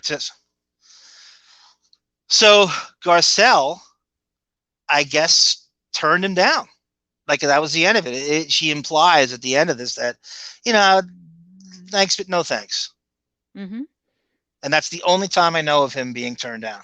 Yeah. Sure, it's happened before, but probably not since he got to Hollywood. Oh, no, I'm sure. Well, I mean, someone that you would know? Yeah. No, I don't know. But throughout my life, certainly I've been devastated by girls. Really? See, Depp knows Howard wants celebrity dirt names. Mm-hmm. So he can't, it hasn't happened with the celebrity. And I believe he would have given him a name if he had one. Mm-hmm. The Winona Ryder one was weird. It was a mutual kind of thing. And it's probably Depp's fault. It's not dumb. So he doesn't really have a big name. And that's what Howard wants, and he knows it, and he can't. So he's gracious there, but he's just not going to give him the celebrity dirt he wants. Nor should he. Why should he? Well, yeah. That makes me feel good. Yeah. But we all have. I don't buy it. Not any time recently. I mean, I just can't imagine. I mean, Kate Moss tried to kill herself. I mean, that's the ultimate. It took her years. She's just getting over him. She still can't get over you. No, she didn't try to kill herself. That was all like press stuff. No, of course. She's just getting over him. I know it. Of course. What is her story? Too? She was always arguing with you. You guys were always fighting and tearing up hotel rooms. Yeah, why are you guys fighting? No, the hotel room incident actually wasn't a fight. We weren't fighting. What were you doing? You were partying. You were having sex? Yeah. Were you having sex with her? Young man. I was in a foul mood, You're pretty wild. One of those days. And so I assaulted a vase and then a couch, and I was arrested for it. Yeah, can you imagine? Bad mood, You don't. We all have bad days. We bark at the moon. We don't. You can't, as a civilian, I can't ever remember. I've been angry as hell in my life, in just a complete, manic bark at the moon kind of phase. It would never occur to me to destroy a hotel, something that wasn't mine like that. Be in a hotel room and go, oh, yeah, this is cool. Let's destroy this wall. That only happens to a guy who doesn't have a lot of consequences, who has a ton of money to throw at everything, and lawyers and God knows. It would never occur to me. It's not cool is an understatement, but I'm just trying to, it's a different mindset. When you're on that level of fame, you don't have consequences or any accountability. And you're just like, I just don't, whatever. But he's also mimicking his rock star, heroes. And he loves that he upstage. I think it was Roger Daltrey in the room next to him. I don't know. It was somebody from The Who. Yeah. Oh, I've never heard that And before. it was like and then the article initially was like the irony of somebody from The Who calling the hotel security on Johnny Depp when that's all they were known for is destroying hotel rooms. Ugh. Yeah, he never saw that bill. I can't. Supposedly it was $10,000. Ugh. I don't know what kind of damage do you have to do to one room that's $10,000. Well, I'm sure they mark it up, but rightfully so. You destroy property, Absolutely. mark it up. The other day. See, But that's you why- haven't had a bad mood since Sheila. Very nice. Yeah, she's a pain in the ass, is what you say. But you know what's amazing to me? Like, you get a hot chick like that, and then you're even still in a bad mood. I mean, you're able to be yourself. Because they won't stop yapping. I'll say it for you, John. I know it. I've had a lot of hot chicks. Yeah, you haven't had any hot chicks. Well, I've had chicks, though. And they won't stop yapping. A couple of guys want to say stuff to you. The new movie is From Hell. What am I going to say to you that I haven't already said on the air? I think that you're a brilliant actor. I'm sure you've heard that from everyone. I love the movie Blow. I thought that was incredible. Yeah. Oh, sorry. No, I was just saying that he spent a lot of time on Blow when it came out in '99. I remember waking up and going, wow, damn, he's still going. And you could tell he was smitten with that movie, as I was. It really was one of my favorites. I don't know if it might be in my top 5. Who doesn't? That comes up all the time. People love that movie. Well, Ted Demme, the late Ted Demme. About makes a movie about cocaine. I know. Ironically, Depp is doing mounds of cocaine in his 50s in the transcript, and you would think the death of Ted Demme would traumatize you from not going near the shit, the whitey stuff. But Ted Demme died of a cocaine overdose while playing in a charity basketball game. Not the greatest drug to do when you're overweight and you're locking horns with Morris Chestnut in the paint, posting up on. Your blood pressure is at a constant boil anyway on a great day. So, but I think Howard just liked Blow because the title made him happy. It made him look cool too. Yeah. Donnie Brasco. Donnie Brasco, love them all. Yeah, Ed Wood Edward is Scissorhand. Yeah. Edward Scissorhand is my favorite. I mean, Jesus Christ, man. Sleepy Hollow was great. They bring up the perfect movies. They bring up all movies that are like at a scale of 1 to 10 or all 9s at least. They bring up the perfect string of films that you can barely punch holes in. They're all phenomenally brilliant. Exactly. Yeah, and by the way, I'm sorry. By the way, so Howard is about to do something again he doesn't do today. He's about to take phone calls for the guest, which hasn't happened in years. And I'm now have the phone and I'm frantically calling, trying to get on, and I can't get through. Have the phone next to me, and I'm just going, boom, redial. I tried the studio number. I tried the 1-800 number. Could not get through.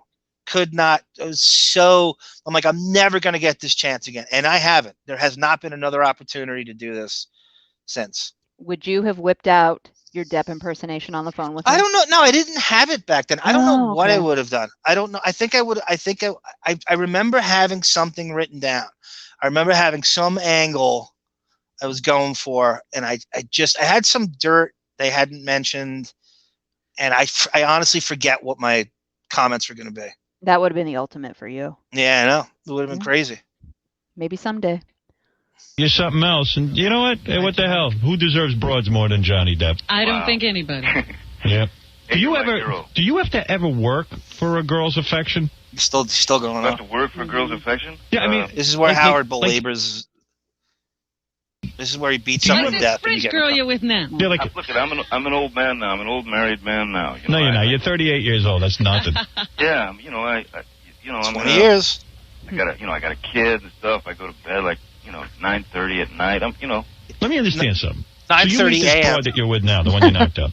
Right. You know, she used to be Lenny Kravitz's girlfriend. Yeah, so you know she's hot. And I forgot. I didn't realize. Do you know about that relationship? No. Lenny Kravitz and Vanessa Paradis? I didn't know about that till now, but I know he's dated a lot of European women. Lenny Kravitz. What is his broad hit list? Lisa Bonet. He dated Nicole Kidman at one time. Really? Yeah, that's kind of weird. He's a midget, right? Was he like? He's like 5'6"? Yeah. He doesn't wear underwear. Did you need to know that? He wears lifts. That's 5'6" true. with lifts. You think 5'6"? That's being kind. And he's Jason Momoa's what? He Is there? predated Jason Momoa with Lisa Bonet. So he's been there. He took that. So I thought there was some kind of. Yeah. So Lenny Kravitz, it goes on and on and on. His history. Also a Viper Room regular, Lenny Kravitz. Okay. Did you know anything about Vanessa? No. Before Depp? No, I didn't. I didn't either. They call her the French Madonna. Whatever. What does that mean? Good for her. She's a model singer. Yeah. Who's that girl? Great. thing is, you meet her.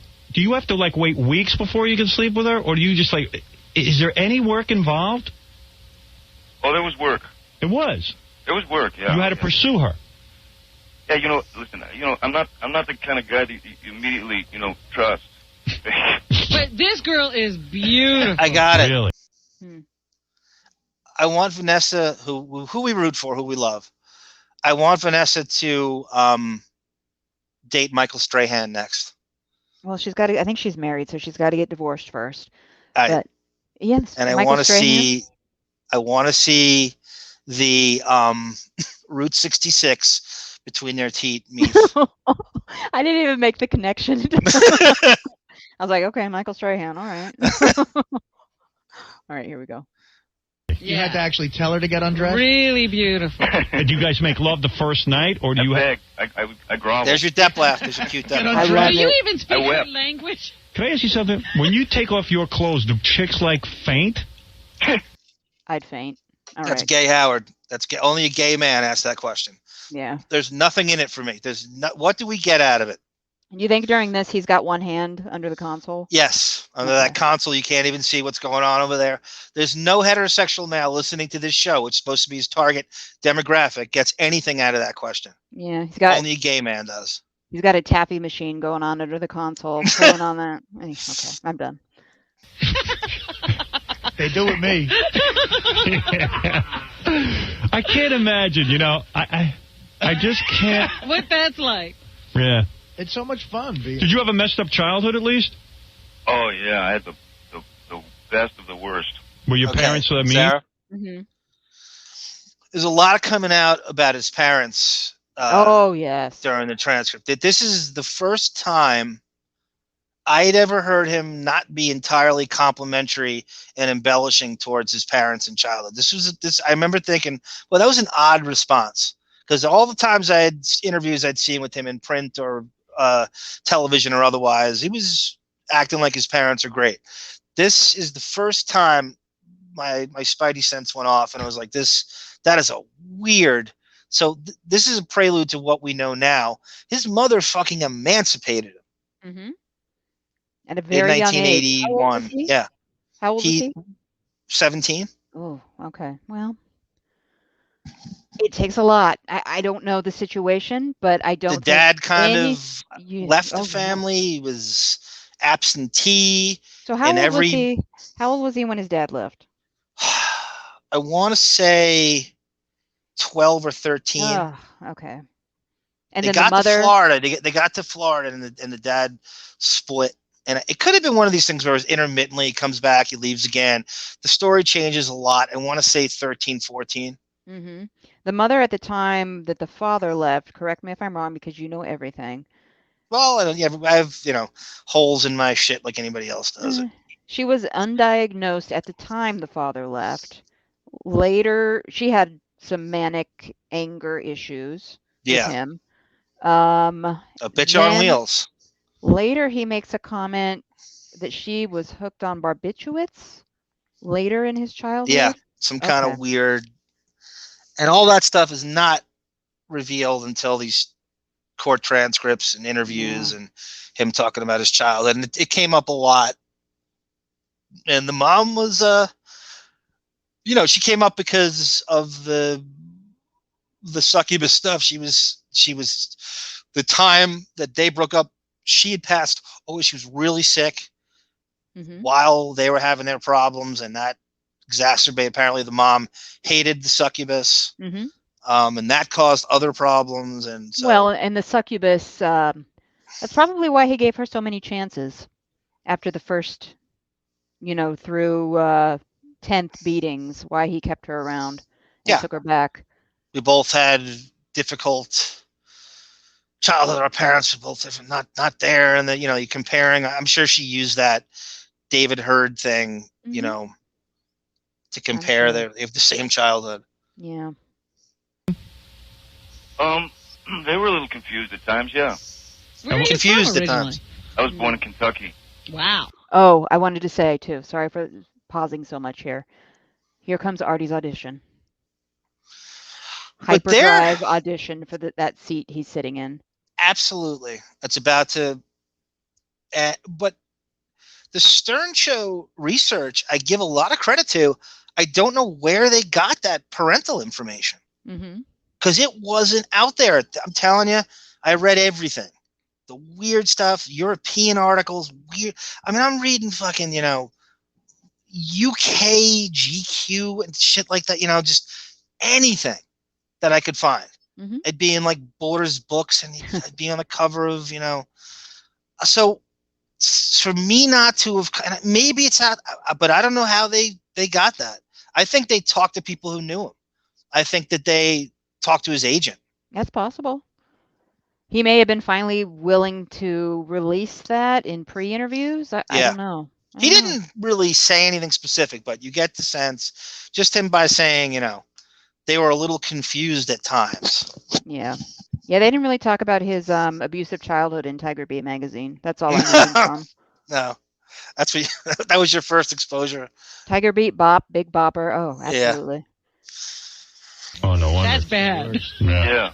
That's which explains a lot immediately. Did your parents split up at an early age, and they did? Yeah. Was your dad and mom abusive to you? Wow. And now and again, yeah. What did they do? What kind of people were they? They were pot farmers. Were they in the Klan? Were they in the Klan? Yeah. Hey, we got to go get the niggers, the kikes, and the Puerto Ricans. Here's our son! But he never ever said that word. Hey, Sonny Hostin. There's your N-word. Yeah, hashtag. Wow, that's his first go-to. I don't use the N-word. Yeah, he's out of his Oh mind. my God, where did that come from? Yeah. Some in Kansas. When you say Kentucky, Kentucky, I just think of toothless people in a trailer. Hey, here's my son Johnny. This feller can act. Get out there. Is that what it was like? Were they like that? No, you know what? My family, thank God, weren't in the Klan, thank God. Ryan Klugel. Our boy Johnny's going to grow up to be the Glenn Kriegel. That's legal to you. Feller's going to go work for the Jews in California. It's a secret plot to take over. Hey, Johnny, are you in touch with your parents at all, or are you totally estranged? No. We're in touch. I mean, I'm still real close to them. I love Depp's comeback here. You got brothers and sisters? No, they pretty much take care. They take care of themselves. No, they don't. Call up your dad and go, you know what, you prick. I got tons of money, and I'm living in Paris, and I'm not sending you anything. Hey, Farmer John, I'm in Paris. Yeah. Hey, why'd you go back and farm? How are those Kentucky summers, Dad? I'm getting me some Paris poontang. No more plowing the fields. Doggies. God, man, I wish I had the coffee you guys were. Come on. I think they put that LSD on us. No, seriously, Johnny, I'm not laying any more peat moss. I'm laying cave moss. Artie had to get Johnny. that line, and he was stepping on it. Is it like that kind of thing? Hey, by the way, you want to go switch to being John at some point, or you still want to be Johnny? Artie's not done. Yeah, no, Johnny was what I was raised with. So Good for you. Jonathan. I hate when guys go, I'm now John. Yeah. I'm Jonathan Depp. Usually Johnnies don't have that problem. Like Ricky Schroeder. Right. It's Billies who want to be William. William. His parents couldn't William pronounce. Baldwin. His parents couldn't pronounce John. Yeah, that was a weird one. Yeah, well, you know what? Since that about changing my name to Reverend John. since Billy Baldwin became William, nobody's even talking to him. He can't get any worse. No one knows who he is. Reverend Johnny Depp. Yeah. Hey, by the way, I'll just throw this in too. Gilbert Grape, man, great movie. Yeah, I forgot about that. That rules. Yeah, that does rule. You know, I got a question for John. Here's where Gary. Gary gets redundant. So you imagine that Gary is scurrying around behind the scenes, doing God knows what. He doesn't hear the whole thing and then misses the Jump Street 10-second blurb, and he repeats them. They accuse him of backpedaling and being redundant. Yeah, well, Gary misses a lot in life. He's been in a lot of great movies. I love them all. But I actually like 21 Jump Street. I thought that was a good show for the time. Do you look back on that? Are you embarrassed by that show? Hey, shut up. We're talking about his parents and We've been there already. Yeah, that was we talked my about favorite that already. too. What's the matter with you? Stop listen taking to us this. back. I'm going forward now with this in-depth interview. How's that came off? Be quiet. Get out of here. My son's on the television. Yeah, that's great. So your parents... That was an amazing combination of French and Kentucky. That's what I was doing, the television. That's... So I'm saying, isn't it amazing? That's great. That's great. Depp's keen ear caught Artie just fucking up on a Southern accent, and there's no way he thought, I'm going to fuse French in with Kentucky. And Depp kind of very politely called him out on a terrible Southern accent. Yeah, well, I can see why I already got the job after this interview. Oh, right. That you nailed it. That say 2.5 minutes. Mm-hmm. That's it. That won him the job. It's perfect. I cringe though, Howard joining in with the Southern accent. Yeah, right. Ugh, anyway. That, like, your parents... You got brothers and sisters? Yeah, I got one brother, 2 sisters. What do they do? Are they hot? They sit at home and get jealous. They talk about Johnny. They talk about Johnny all day. They're all real hot. They work for Johnny. You got a hot sister, I bet. Does your sister look like you? No. Yeah, we all kind of look alike. Yeah. God, One of them does. One of them does. I think it's so? I think it's Christy. She looks like Depp Benatar. She looks like if Depp and Pat Benatar had a kid. She does kind of look like him. All right. But she looks like Pat Ben. I can't stop thinking about Pat Benatar when I see her. But Howard's kidding, but he doesn't know how right he is. They do work for him. Mm-hmm. They do. He won't kind of go into it. The only one that doesn't, his brother, Danny, who it's fascinating. They have 10 years between them. Danny is Howard's age. Mm-hmm. Danny's 10 years older than Johnny is. He is a teacher. Good for him. And a writer. He has, if anybody check out Daniel Depp, he has like 3 novels out. Oh yeah, I did hear that. I read that. I don't know how well they did, but he has written a few books, and he co-wrote the screenplay to the movie that Depp directed, The Brave. Oh, okay. Like very professorial. Like Mr. Hurd wrote a screenplay? Yeah, the David Hurd screenplay. I would imagine the quality is a bit different in between the two. Johnny, I got the screenplay about a maverick dogfighter, and a UFO comes down and abducts me. I get in the UFO. I fight my way out. I come down, continue my dogfighting, and I go to Hollywood and I become a director. I think can your company you want to produce that or what? No. Every day. Could you imagine getting that? Pitches from Amber Heard's dad? No. Plus, you got to write this man a check every month for an allowance, probably. I know. All right, here we go. It's Johnny with boobs. Johnny with boobs. I'd go out with that. That's good. You're not kidding. Man, oh man. Hey, Johnny. I have done that a couple of times. That's true. That's true. Hey, Johnny, a bunch of people want to ask you questions. Okay. All right. The new movie From Hell is really great. You got to go see it. Johnny investigates Jack the Ripper, and there's tons of it. It's a pretty violent movie. Good movie. I mean, you got to be into the gore. I am. Yeah. I love that. Give me my gore. And I'm glad they didn't, hold it off in light of world events, because people do still want to see gory movies. It seems that way. What the hell? Yeah, what would Jack the Ripper have to do with 9/11? Yeah, Ralph, go ahead. I don't know. Uh-oh, I lost Johnny. Oh, no. You there? Yeah, miraculously, Ralph Cirillo jumps to the front of the line. How did that happen? That's got to be just random. He called in first and got on. Sure. For those who don't know, this is the stylist that was referred to at the beginning of this episode. Yeah, wait a second. Where did Johnny go? Wait a second. What line are you on, Johnny? And ask him the gayest questions possible. Of course. Hold on. I'm so confused. Hold it, Johnny. All right, Johnny's there. All right, Johnny, here I go. You ready? Okay. You still there? I'm going to lock you in right now. You still there? Yep. Okay, here. I don't want to mess up. What you doing? Lock in Johnny. Ralph, go ahead. There I am. All right. Hey, I'm just curious, like, how calculated is he? Like, Sarah? Mm-hmm. I'm sorry. I got to give Ralph a little credit here. I actually like this question, and I think Depp isn't completely honest with him here. No. Why would you be? It's Ralph. I actually like this knows. Ralph question. Every once in a while, Ralph's got a good question. This is one question I liked. Okay. tattoo? It takes us like 600 hours to decide. Yeah, Ralph and I were down at the tattoo place this past weekend, and it takes us hundreds of hours. They're there all day. Yeah. Yeah, and like I'm moving it an inch to the left, right? He's got cool tattoos. Do you just like throw them on, or like what thought goes in them? Yeah, what thought goes into your tattoos? No, I don't. And then we'll discuss your clothes next, but go ahead. Yeah. Oh, good. No, I don't just throw them on. But I never got anything off the wall, I love that little sarcasm. Winona Ryder, right? You never got anything off the rack. Well, I know forever. You have your own design. Well, I just, just kind of draw something and the guy does it. You draw it? Yeah, me or him or whatever, yeah. Really? Yeah. It takes you a while, though. You just don't run in there. No, it definitely takes a while, and it takes a couple of years of, thinking about it. Okay, he's just like you guys. Yeah, then he's like us. All right, so he's calculated All right, like now, us. how about the clothes? How calculated is that? Because he's got like a look going on that's kind of like, dressed down. He always looks cool. Like, you just throw stuff on, or you sit in the mirror for a while like the rest of us. This is the Wow, you know what? Dressed down is like the kindest anyone's ever been.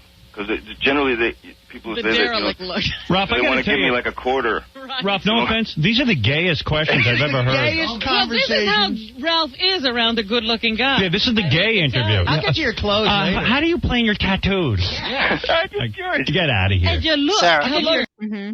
it's oddly a really good question because we said this. We were talking when we were concocting doing this, and for Depp to go to 7-Eleven, it's 5 scarves, it's 10 skull rings, it's 5 earrings, and schmatas around his head, and hats, and pre-distressed boots, and 3 pairs of jeans, and a wallet chain. And it's got to take him 3.5 hours to leave the house. There's nothing casual about this. If every single bit, as great as much as we love the guy, he couldn't be more calculated. Yeah, I have seen him in regular clothes one time, being photographed at that Miami Dolphins game. Oh yeah, give me a golf shirt and khaki pants every once in a while. It makes it look, it's refreshing, right? When he just looks regular. Yeah, t-shirt, jeans, I'm good. Yeah, Pair of just pre-distressed. it's almost more provocative for him to do that. It's Yeah. actually more, if you want to be provocative, put him in a Under Armour golf shirt and khaki pants, skulking in the NFL sideline with a Bose headset on. Mm. How do you plan your work? Look, no, because Rob's always saying to me, Johnny Depp looks real cool. I wonder if he stands in front of the mirror and tries stuff on, or just. And the facial hair thing. Yeah. That's kind of. And then you're like, I got to get back to Planet Hey, Johnny, how calculated are you? Is what we're saying. How calculated? Yeah. In what regard? What, getting dressed and Yeah, stuff? your look, your tattoos, the whole thing. I mean, my biggest fear in the world is the mirror. I avoid the mirror at all costs. You should see what I do in the mirror. obvious. You got yours covered in I have Marty makes a great Coke joke here. Okay. My mirrors are covered. My mirror's covered in Coke. Marty, go ahead. Hey, how you doing, Howard? Go on. You're on with Johnny Sarah. Depp. Mm-hmm. And again, we should say nobody's more calculated than Howard himself. Mr. Poser now is in tattoo mode, and he's in bro mode, and he's in Burton goth mode, and he's going tattoo shopping, and he puts nothing means anything. The tattoos, he couldn't be less spiritual. He is wearing skater boys, wearing Puff Daddy fucking brand clothes, and Tony Hawk and Fedora. Sean John and fedoras. He couldn't be more he couldn't be more of a poser. No, when Howard started getting tattoos, that's when it was out. That's when it became uncool to get a tattoo. Mm-hmm. That's my barometer of when tattoos stopped being cool. When Howard started getting. I'm always reminded on the E! Show him sitting there in the studio with one sleeve rolled up to show that really stupid dragon tattoo. What does he have on the finger? The Depp is isn't it a bee? It's a bee. It's a bee on his ring finger, his wedding ring finger, and then Depp's favorite number is 3, and he has that somewhere. I think that's on his hand. I don't know if Howard was stealing that idea. Probably. Steals a lot. Ask Steve. Yes. Interview, right, Johnny? You don't do many interviews. Yeah, and after this, he won't do another one for a very long time. Hey, come on, we're having fun. This is fun. That's right. Kentucky. I like that you're like a pretty chick in the sense that you're insecure about your looks. I'm a wreck. I like that. Go ahead. You are. What he did in Blow when he let him, they made him a little soft around the middle and gray. That pillow they put in his shirt. I love the movie Blow. Marty, go ahead. Listen, Johnny's a very cool guy, besides being super talented, getting all the babes. I was on a British Air flight with him while he was filming From Hell, going from Prague to Cornwall. Yeah. And he was just, first of all, he hung out with everybody else. He just sat on the plane where everybody else did. And when you get off the plane, there's a long customs line to get into England. British Air makes a big deal about how they take the celebrities and they cut them through tunnels and everything else to avoid everything else. He stood in line with everyone else, just like anybody else, waiting to get through customs. Why do that, Johnny? Why did you take the tunnel? Yeah, why don't you take a private jet? What are you, a jerk? Okay. He does. Says the man who rides 2 blocks to work in a limo. In a garage. Pulls up into a warehouse elevator in the car. What does he go up to the level or something? He goes into a Go ahead. basement. I know where you're going. Go ahead. His driver drives in, what is it, a basement? Yeah. And they take a freight elevator up to his entire wing. Which? Talking about Howard Stern. No. What? So then the next move is, it's not done yet. Remind me. He has the hallways, cleared. Right? The doors are locked. People who work there. People are on the job working. Yes. The doors are locked. They're not allowed to enter. Who knows if there was a fire? You'd have to wait for Howard to get down the hall before you could exit the building. Yep. And he is shuttled into his little office. He speaks to nobody. Half the building occupied, right? Half the compound, as they call it. Mm-hmm. They don't use. Yeah, exactly. Sorry, I went off. I got lost. Basically, the dichotomy here is the most accessible, best autograph signing celebrity in Depp, and the least accessible in Howard. Yeah, Johnny Depp breaks away from his security on a daily basis when he's out in public to go sign autographs and hug people in the middle of a pandemic. Like running back twirls away from Jerry Judge to get to his fans, to bash ahead and to painfully, almost like uncomfortably when you watch, sign autographs to a point where, and I don't even think it's like he's telling them, all right, pull me away and, I'll sign for 70 seconds, pull me away in about a minute and a half. He genuinely doesn't want to leave.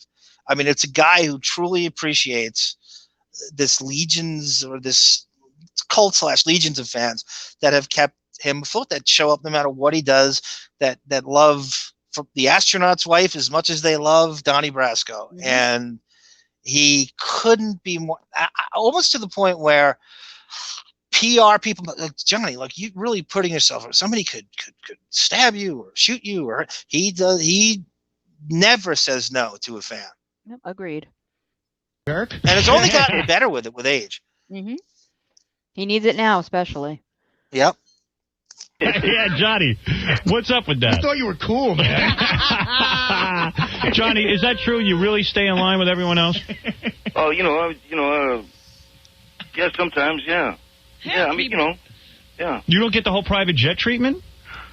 Nah, I don't like that kind of stuff. It makes you feel weird, Really? He does now. I love it. Again, I told you, that's why he left the country. Yeah. He could have all that. He doesn't want it. Yeah. But you're not trying hard to be humble. I mean, this is genuine. Yeah, this is not calculated. Yeah. Wow. That's good. That was a good callback, a calculator by Depp. The private jet treatment with Depp. What do you think about Pirates? When Pirates cashed in and When he could get it written into his contract, yes. he got it possibly written into his contract. Very nice. After the Pirates, probably that exploded with 1 and then 2 and then probably in the after 03, he was probably getting the private jet treatment. And this is right after that. Mm-hmm. So he contradicts that later on, mightily. All right. Oh. But do you think that would destroy your art? Yeah. My art. What kind of fruit Are you like a super... I don't have any art. Hey, Johnny, what's your quote now? I mean, like, you could... If you did Titanic, your quote would be like 20 million. So, Howard, tell Johnny your quote. And exactly. In 2001. What do we have him at? 31 million? Tell him your quote. See, this is where I wish, like, Depp's such just such a nice class act. If he were a little more cantankerous here, I would love to see Depp turn that around on him about the money thing. Watch Howard squirm. Yeah. In a film. You know what I mean? Go ahead, sorry. Obsessed with other people's money. Mm-hmm. He's not making anywhere near $35 million. Not Howard's got to be making. Let's ballpark it. See, Depp does 2 or 3 movies a year. He's probably making. He's not going to tell him here, but I know that quota his didn't go up until I think he was making about $6 million a film. I think you're right. Yeah. Right. So probably at his peak back then, a year like that, I don't think maybe 15 million. Mm-hmm. Howard's making double that. Exactly. Yeah. Are you like a super rich guy, or are you not that rich? They give me like, $125 and a clean pair of underwear. Yeah. No, you up to like, what do you get, 7 million a film? That's or more like than Howard's 15 million? It's never. I never get. Even if my films fail, or if my films do well at the box office, I never get the credit for when they do well. So they've kept me. It sort of fluctuates. It could it could be. Great way of not answering the question. It depends on the film, the size of the budget, or whatever. You've got to be a super rich guy, though, right? But he had that club and a couple of other we're all things, struggling, man. other Really? business things. Yeah, you still got that joint Sarah, on the side? Mm-hmm. Oddly enough, $125 and a package of underwear with Stuttering John's renegotiations in 2001. Health insurance not included in With that. Tom Gisano. Yeah. no health insurance, right? Sunset Strip? Whoop joint. You know that joint. What's it called? Oh, Viper Room? Viper Room. Yeah. You still got that place? Yeah. I've been there. Of course you've been there, but they don't let you in. I couldn't get in. Yeah, you stand outside. Yeah, what do we got to do to get in that place? All right, let's see. How do you get in that joint? Do you make money with that club? Yeah, let's hear some. No club makes money. No, they don't make money. It's just a place where you go. Why would you be in that? Because you go with your friends and it's cool. Yeah, Sarah, so your own. Mm-hmm. Viper Room had been open. I think about 8 years by that point. Mm-hmm. So I think 93 was open. This is 01. It had been open about 8 years. He was moving away from that at this point, though, right? Well, he sells his share in 04. Oh, okay. All right. But you are spot on. It did seem like he was moving away from it. I remember thinking at that time it didn't come up much. Yeah, exactly. I think he was. And you weren't hearing about appearances there anymore, and you weren't hearing about, they weren't reporting on him doing big concerts that would come. But it was such a massive thing in the 90s. It really is kind of the clubby face of the 90s. Mm-hmm. And I so bad want to see a documentary on that, or like a live action series portraying it, what went on. And I would love that. Yeah, there's quite the lore attached to that club. Little club. Yeah. Let's hear a chick freak out over Johnny. That's what I love to hear. Go ahead, honey. Yeah. Hi, Johnny. Hi, how you doing? I would just love to say that you are the most amazing actor there is, and you always pick the best films to do. But I want to know, what were you thinking when you did The Ninth Gate? I like The Ninth Gate. Oh, I thought it was horrible. I'm sorry, Johnny, but the whole movie theater booed. Don't worry. I understand. Well, that's good. I mean, a boo is a reaction. I love that response. Wow. That's a great response by him, and a fucking ballsy question by that chick. Yeah. I remember, I'm sitting in bed, I'm staring up at the ceiling, and I got the phone on redial, and I'm going, oh my God, that was the craziest thing I'd ever heard said to her. I couldn't believe she said that. Mm-hmm. There you go. Go ahead. Sorry. No, go. All right. Go. Way to get a date. Honey, you ain't going to be going out with him anytime soon. What's wrong with you? Maybe she's doing that, that thing where she's saying, hey, you're not that great. Go out with me. Yeah. You know what movie I haven't seen that you've done and everyone tells me is good as Shock a Lot? Oh. What is Shock-a-lot? I know never what saw the Chocolate? movie is. Why You is ever he said saying... Artie goes chocolate? Why don't you just I know. call it chocolate? Exactly. Did you see Chocolate? No. I'm just saying. I know it's a movie, but why is it? By the way, Weinstein, another Weinstein movie. Yeah. Why is he Yep. saying Shock-a-lot? Anyway, that was my tiny little rant there. That's Howard trying to exaggerate the title and thinks it's funny to say it that way. Well, it's hard to speak. It's not that bad. It's not that all. This is when he had the Marfan teeth, so it's hard to speak through those. That's right. That's The not ears one aren't. of my Is favorites. it? He's great in it. But until he shows up, there's no reason to be there. Really? That's he's- the Robin saying that is the ultimate compliment to an actor. Yeah.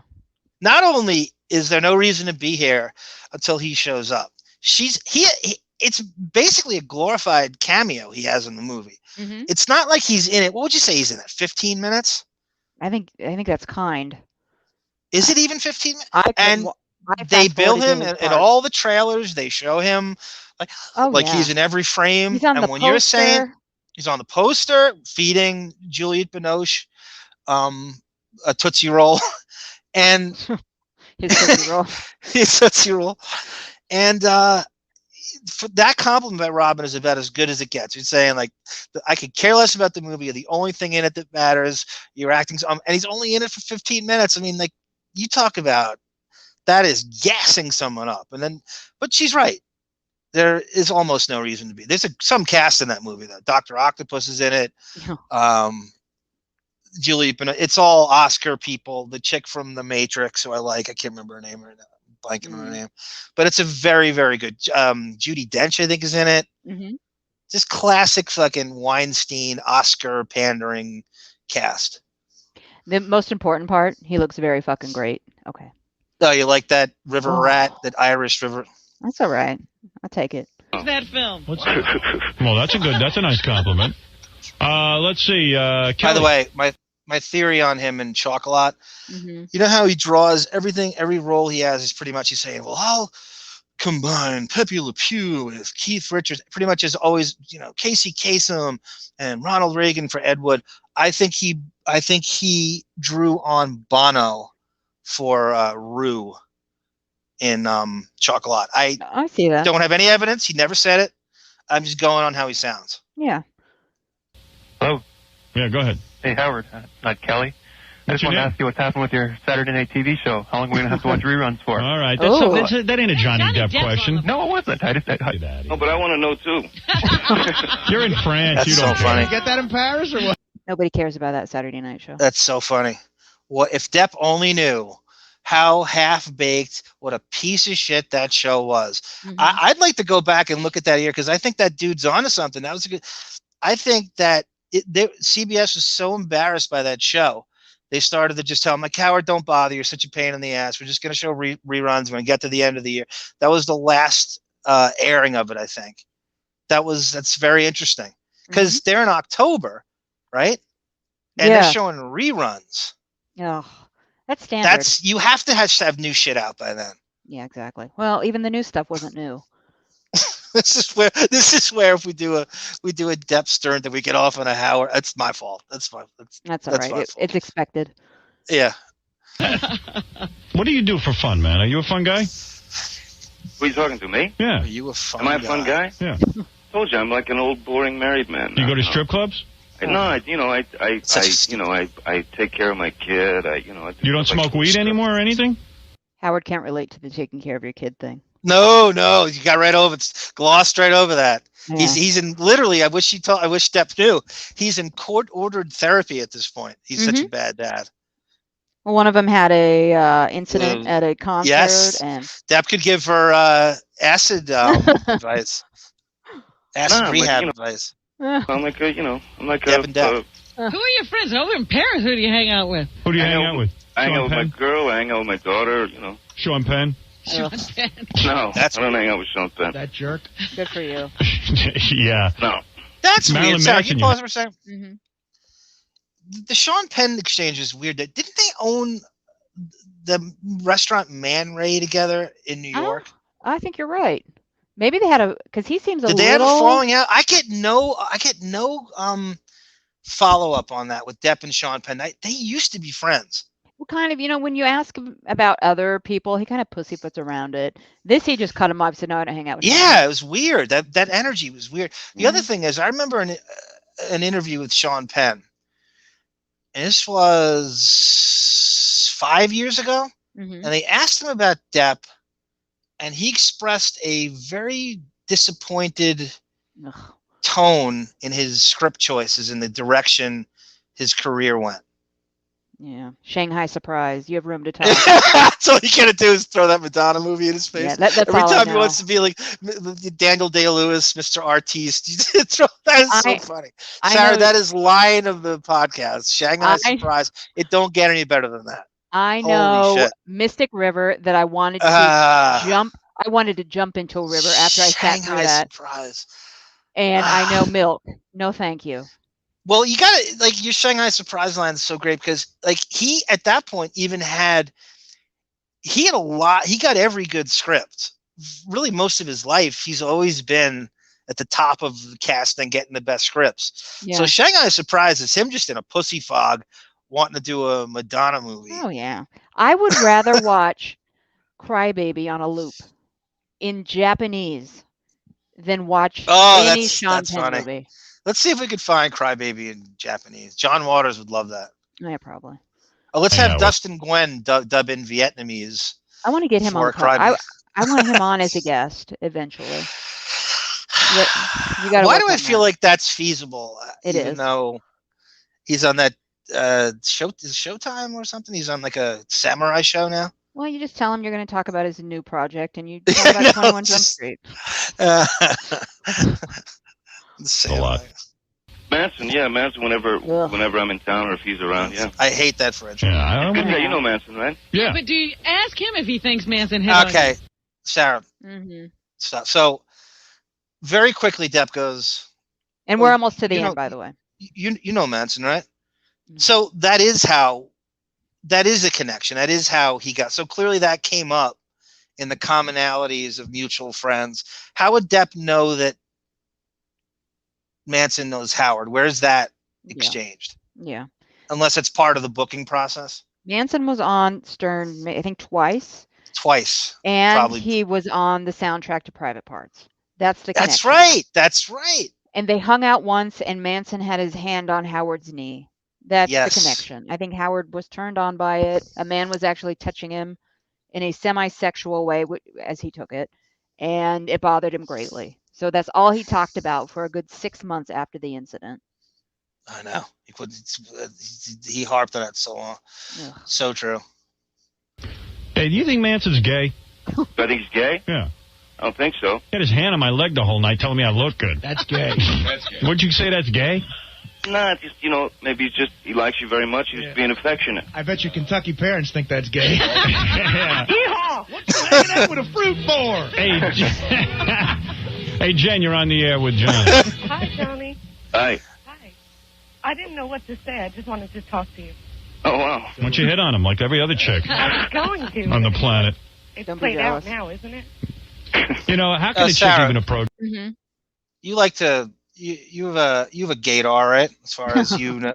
Well, no, I mean you like to out people in Hollywood. It failed me in real life. Don't it? Usually a gay guy or a bisexual has a gaydar, right? So you don't move in on Howard like that unless you get a vibe, right? I mean, they're not usually wrong with the gaydar. So Manson senses something is one of his tribe is changing in that moment. You don't make a move like that, right? Unless you have a legit vibe. No, I totally agree. Something came off and he went in. Just to maybe just to play with him a little mentally, not physically, just to mess with him a bit to see what would happen. So right. I don't buy the fact that that's not the first time we heard Chauncey Hayden said that. That's not the first time we heard. That's a very similar story to what Chauncey said. Yeah, and speaking of that, let's not pretend Howard doesn't let his hand linger on men. So stop freaking out about it. You remember? Did you see the Tracy Morgan Oh God, he was on Howard's on Kimmel with Tracy Morgan. He wouldn't stop touching him. No, I buy it, but I He was never like saw that. massaging him the whole time, and it wasn't done Oh. in any kind of tongue-in-cheek way. It was like this homoerotic thing, and Tracy's kind of shrugging it off, looking at him like, "Why is he?" He was just like caressing him and massage. It was really creepy. I can't show it to you now, but if you get a chance, say again. No, I was going to say, imagine that's a woman. Tracy Morgan's actually a Tracy woman Morgan. Oh yeah, and Howard's androgynous. Yeah. All right. Johnny, I mean, I'll give you a resume. Never mind the films you've done. Here's your resume, Johnny. Sherilyn Fenn, Jennifer Grey. Let me see what else I got. You got your new girlfriend who's hot as hell. What's it? Paradis. What's the first name? Vanessa Paradis. Winona Ryder. Winona Ryder's hot. Yeah, especially when Johnny had her. Yeah. You got her when she was like 13, right? Okay, I'm going to pause it there. There are accusations in that Crazy Days and Nights that he started dating her when she was 13, and they kept it quiet until the day after she turned 18, and then they came out publicly. Yeah. So she would have been, if that's true, that's crazy. He would have just gotten to Hollywood because she would have been. This is 1984 we're talking about. So he would have just gotten to Hollywood. Somehow he's meeting her. Was she in like Lucas at that time? Yeah, I think so. She's kind of a kid actor too. Very much so. Where would that? He knows, well, if you want to make a connection, Charlie Sheen's a good friend of Depp's. So maybe through Lucas, Charlie Sheen was in I don't know. I don't know. That's the first I heard. That's a crazy rumor. He does say that, and that's kind of where I stopped it after the Winona stuff. But yeah, that's mentioned. Who knows how true? Again, I don't believe 90% of blind items. I've seen them be true too. I've seen them be true. Yeah. Yeah. Some of his were true. He doggy son. He's on the rider. So, Johnny, are you concerned at all how the movie's going to do this weekend from hell? Yeah, he's on the phone with us. Sure. Let's be concerned. You got to be concerned. I've been pedaling my ass nonstop. There you go. I mean, do you worry about that crap, or you don't care? No, really, it's none of my business. I hope that people go see it. I mean, I don't know if this is, I don't know if this is a film that people want to see right now. I mean. They do. I'm telling them it's good. From Hell is good. I'm not saying it because Johnny called in. In fact, I told him I thought it was good. Yeah, it's really, really good. It was really good. It is good. I think the Hughes brothers did a really good job on it, and it's good. It's got a lot of blood in it, a lot of slashing, a lot of it's a mystery. I like all that. It's just really good, and it's a good period piece. Thanks. And you did a good job with that accent. Oh, thank you. Yeah, I gotta say, the studio. And the Hughes brothers, and have to be very pleased with how Howard's pimping this movie. No pun intended. Yeah. He really is. He really is a great salesman when he wants to be. When he wants to sell something, it was but reading some of those live commercials in the '90s. This guy who never had a drink is selling you Heineken, and you're going, wow. He doesn't drink, and yet you're still buying into his bullshit. And he sells this movie very well here. That's a phenomenal pitch. Well, I do have to say, after this interview, it has inspired me to go find a legal stream of this movie and watch it. Yeah, it's not. It's a mediocre for Depp movies. That's all right. It's on the mediocre side. It's like right in the middle of. It drags at times. It's got that old English South England kind of. If you don't like British accents and kind of that pacing of it, and it's a period piece. It's not for everybody. It drags. You got to be in a certain mood. Yeah, I was going through the trailers for this movie, looking for videos to put over this still image. He does a great job with the accent. Yeah, I was very impressed. He loves the Brits. Yeah, I'm not a fan of Heather Graham, but that's okay. I'll deal with it. He actually, I think he might have had another residence there, even at that time.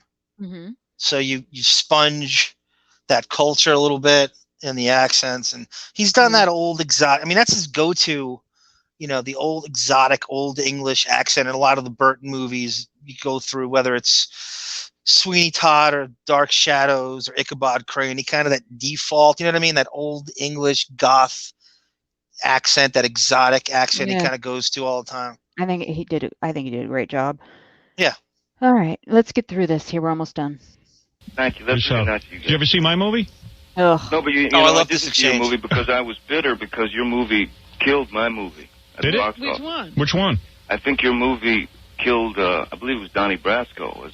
Your favorite movie, Donnie Brasco? Well, this is an amazing day. Donnie Brasco, a lot of people may not know, that came out the very same day, Friday, that Private Parts came out, February of 1997. And it was like a jungle to jungle, and I think that Star Wars, not Star Wars, it was another decent movie came out right around the same time. There's like 4 came out on the same day. I saw Private Parts and Donnie Brasco in the same theater, so I would go into the other one, and it was like I was deciding between the two of them. I saw Brasco first, and then I saw Private Parts. Paul Giamatti is in both films. Mm-hmm.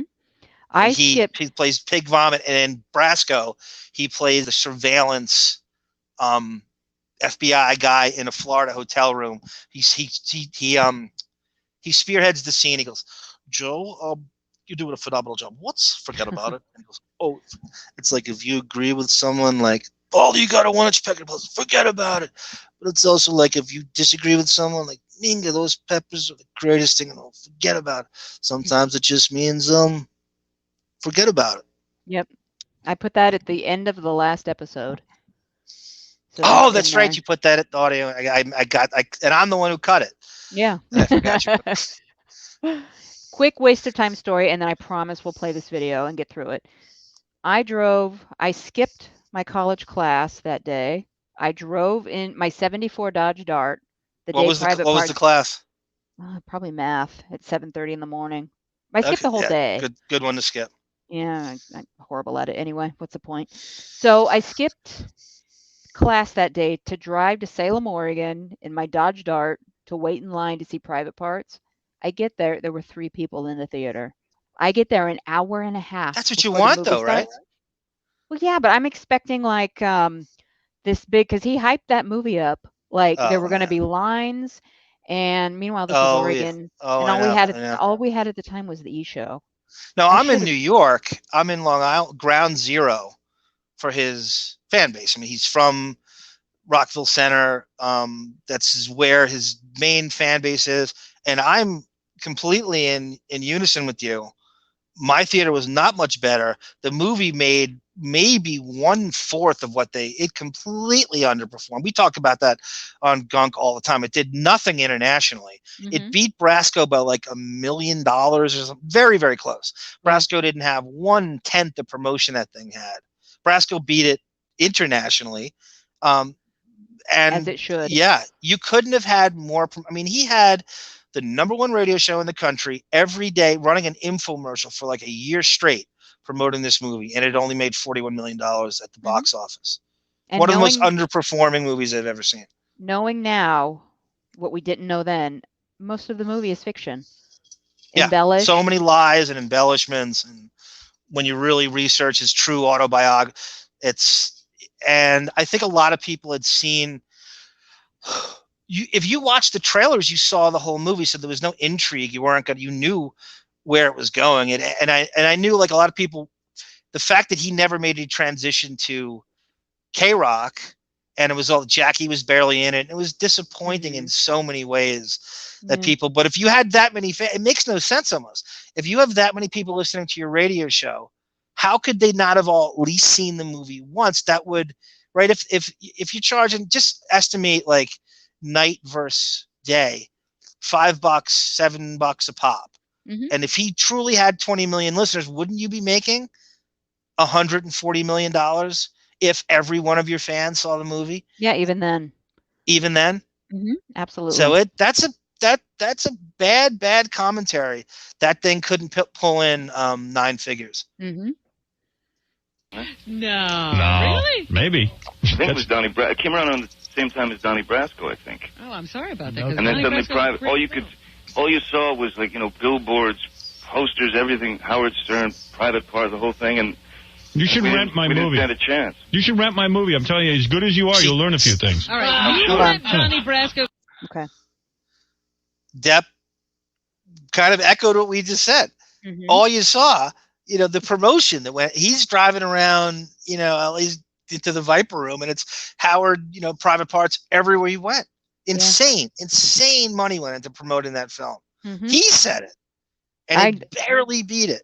I so want to know what the budget was just for promotion for Private Parts. Yeah, we can't get a figure on that, right?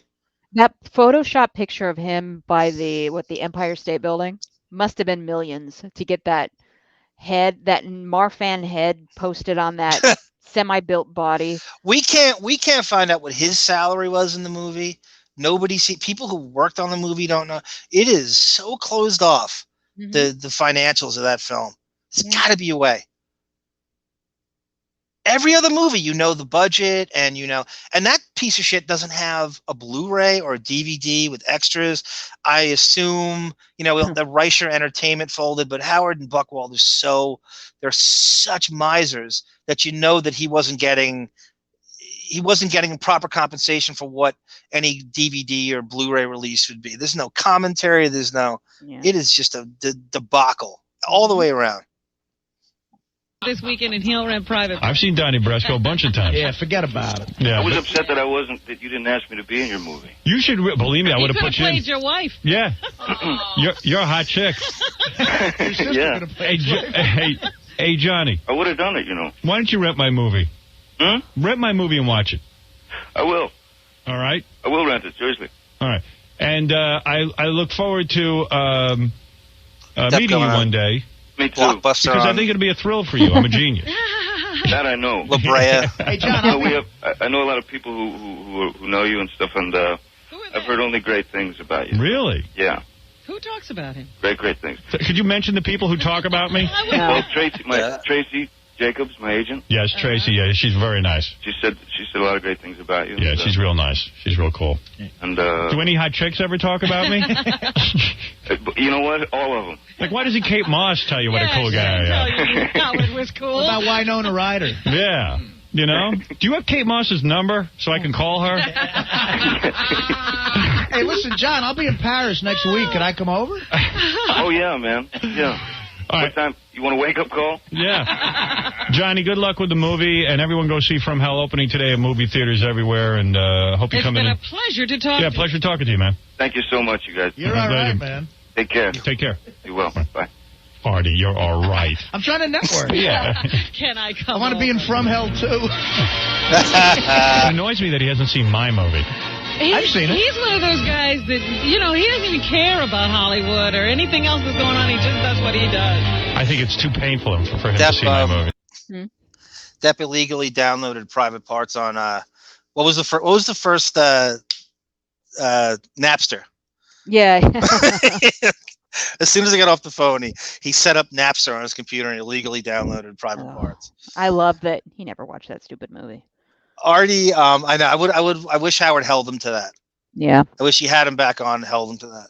Well, Artie, if Doug Stanhope were around, well, Stanhope was actually doing the Stern Show. If Stanhope were friends with Depp, Artie would have his wish granted. He would be visiting him in France. I bet. I bet they would be friends. They have a lot in common, Depp and Artie. Artie would have taken up residence in one of those huts on the French villa property. He would have let Lily Rose. He would have let Lily live with Artie. Well, he's so generous. He probably would have just given Artie the villa and said, "Here you go, pal. Dry out." I really think they'd get along famously. A lot of the same interests and heroes and hero emulating. And Depp's actually a bigger fan of Belushi than you realize. They both love Thompson and Springsteen. Can you picture Artie quoting Kerouac after spending a weekend with Artie's Johnny a little Depp? more well-read than he gets credit for. I think he actually does have a literary streak in him. Every once in a while, he'll spit out something. Whoa, it's a deep guy. You're a deep broad, Sarah. You know that? You are a deep broad. I want Artie to take up painting. So I want Depp to school him. Those fat fingers. Oh, God. Those fat Jersey fingers and a finger painting with stab blood from 2009. Oh, God. Yeah, Depp would tell him, "You use that blood to create on the canvas." He writes Billy Bob in blood. What's after this? Do we have banter? Post-interview banter? I think Stuttering John comes in. Oh, okay. And continues on about the Viper Room. Oh, okay. Here, I'll play it. An amateur going on there and doing such a brilliant acting job. What about the accent you do in your movie? What accent is that? Don't you do an English accent in your film? I do several accents. That's right. Johnny's got to go buy his cheese and bread now. I picture him walking around like with a beret, you know, buying cheese and bread. One of those long black cigarettes. Yeah. Ugh. He seems like a cool guy. I think he's a cool guy. Yeah. Johnny Depp, good actor. I believe one day he'll be one of those guys at the Academy Awards getting the honorary Right, Oscar. because nobody's recognized him for individual work. They'll just do the whole lump sum thing. Yeah. No? I hope we weren't just scammed and that was really Corey Feldman. I don't think Corey could have done that good at Johnny Depp. You don't think so? All right, I got to take a... What is it, John? Johnny just called back just to say thank you and thanks for having him on. Well, that was nice. Like, the guy's a really good guy. Nice. Yeah. He bust equipment for John. That's what kind of guy he is. Yeah, I mean, he helped carry our equipment. He what? Put my amp over there. Johnny, could you tune up my guitar? That's totally valid. Oh, Fred. Someone's jealous King Norris didn't get to play in the Viper Room. Yeah. They're never going to have King Norris, and they're boring the fucking Viper Room crowd with his stupid, antiquated dinosaur rock. You don't want to hear Fred Norris tearing down the walls of the Viper Room? Tearing down the walls of your heartbreak. Oh. I can't. Fred's so jealous of that, right? I can't wait for you, Radio Gunk, to do Fred Part 2. I know. I'm looking forward to it, too. Yeah. All right. Here, let's finish this up. Yeah. That's the night I hung out with Helena Christensen all night, man. What? At Johnny Depp's club, I hung out with Helena Christensen all night. Who's that? Helena Christensen, the supermodel. Oh, really? Yeah. What good did that do you? Helena Christensen. I don't know. I got to hang out with her. He got to talk to her and Michael Johnny Hutchins. She got Johnny banged her and John got to look at her. I did get laid though. Did you? Yeah. Who did you get though? You didn't get Helena Christensen. No, I got some blonde, but you got Michael Hutchins. Right. Well, that's something. Is it the same night you tried to bang Jade Barrymore? No. But, Paul Schaefer showed up and Martin Short showed up. Yeah, it was a great big celebrity. Great story. Great. Sounds pretty wild. No, he's a great actor, though. And by the way, Howard, Chocolat is a great movie. I don't know what Robin's talking about. I haven't seen it yet. Go watch it, Howard. Go really? watch it. You tell It's a great movie. I heard it was really good. Yeah. Go watch it. Chocolate, you're saying? Chocolat. Chocolat. You'll be out like of there. what you eat all the time, Artie? Bro, I ain't saying chocolate. If I'm going to see it, I'm calling it chocolate. I kind of agree. Depp in the movie. I'm not going to go to abroad. You want to go see chocolate with me? You'll never last until he shows up. Yeah. All right, we got to take a break. When we come back, rather quickly, Devin Lane's got to get in here, and Gabriella, who are... Is that it? Yeah, kind of. I mean, if you want to play the call idea, I mean, Vanya Depp did to the wrap-up show to the Depp impression to talk about Marilyn Manson. Okay. Hold on. I love that John broke in with that story. We never would have got. I love that. I wish we could get more out of John and his time at the Viper Room. I feel like even on Gunk, we haven't mined that enough. Mm-hmm. There has to be more to it. And he's helping him move equipment and stuff. We got to get more out of that. Yeah. There's got to be a way. I'm looking in my email for that video. If you can't find it, don't worry about it. Nope, I swear. It's not Here snappy. it is. Okay. Is it MP4? Or 3? MP3. Let me see if I'll play it. If not, I will play it. It will. Yeah. Well, just really quick. I called the Howard Stern wrap-up show in full hater mode. He had Marilyn Manson on that day, and I did a Depp impression, and they kind of thought I was him. And I made some bisexual comment to him, and Sarah's going to play that at the end of this to end. Yeah, I'll add that. I'm going to add it on. We also are we adding that Artie piece in too, where he talks about. Yeah. So Artie Lange, in addition to that, Artie Lange was on his friend Jimmy Palumbo's podcast. He'd been in quarantine, just witness protection, any term you want to use for hiding out, and hadn't been heard from in a while. He popped up on his friend's podcasts, and who doesn't have a podcast? And there's more podcasts than people in the world now, as we're living proof of. And Palumbo asked him, what got you the job on the Stern Show, or who he had the best chemistry with? And he brought Depp. Of all the 9 years that Artie was on that show, he brought Depp up as his number one guy he vibed with. It was a phenomenal, if you're a Depp fan, it's a phenomenal compliment and moment. Artie's kind of out of it, but he says that basically got him the job. I had always theorized that, but he verifies it on this, and that was the best reaction he ever got from a celebrity on the Stern Show was from Depp, who just simply got it. Yeah, I believe it, and that's great. He did a great job during that. I see, like I said before, I see why he got the job, if that's what, pushed him over the edge. He added a goofy, relatable. Yes, and he opened him up, and Depp got goofy with him, and it lightened him up, and it brought him into the Kentucky parents thing. I think my favorite moment in the whole thing is when he goes, "My son is on the television," and Depp just right down, he goes, "You know what? That was an amazing combination of French and Kentucky." Yeah, it was great. A great phone call, great interview. Howard, he's not the greatest interviewer ever he's called nowadays, but it's Johnny good Depp, here. So. He's still in great form here. To this day, it's probably the best Depp interview that's been. I feel. Yeah, I agree with you. So, do you have anything else you want to add? Again, I will add those 2 videos at the very end of this. No, I think just prelude. Just kind of,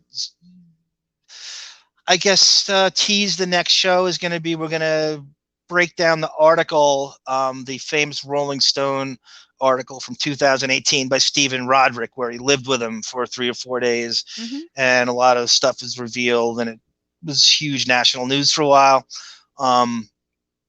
We both feel that piece deserves to be broken down. It's just so many layers to it. It's not favorable. It's not entirely favorable. He calls it a hit piece. I don't necessarily agree. I think what we can do too, we'll cover that, not in the same episode. It's going to take way too much time. We'll cover the Rolling Stone article, and then we will go back to kind of his rebuttal article, which was what, GQ? Yes, GQ. Yes. Okay, so we can do that even back to back. But the Deppening will do a reading of the 2 interviews, and it should be good. That's a great idea. You want to do the GQ separate from the Rolling Stone one, or combine them? Yeah, all right. No, too much. That would be hours.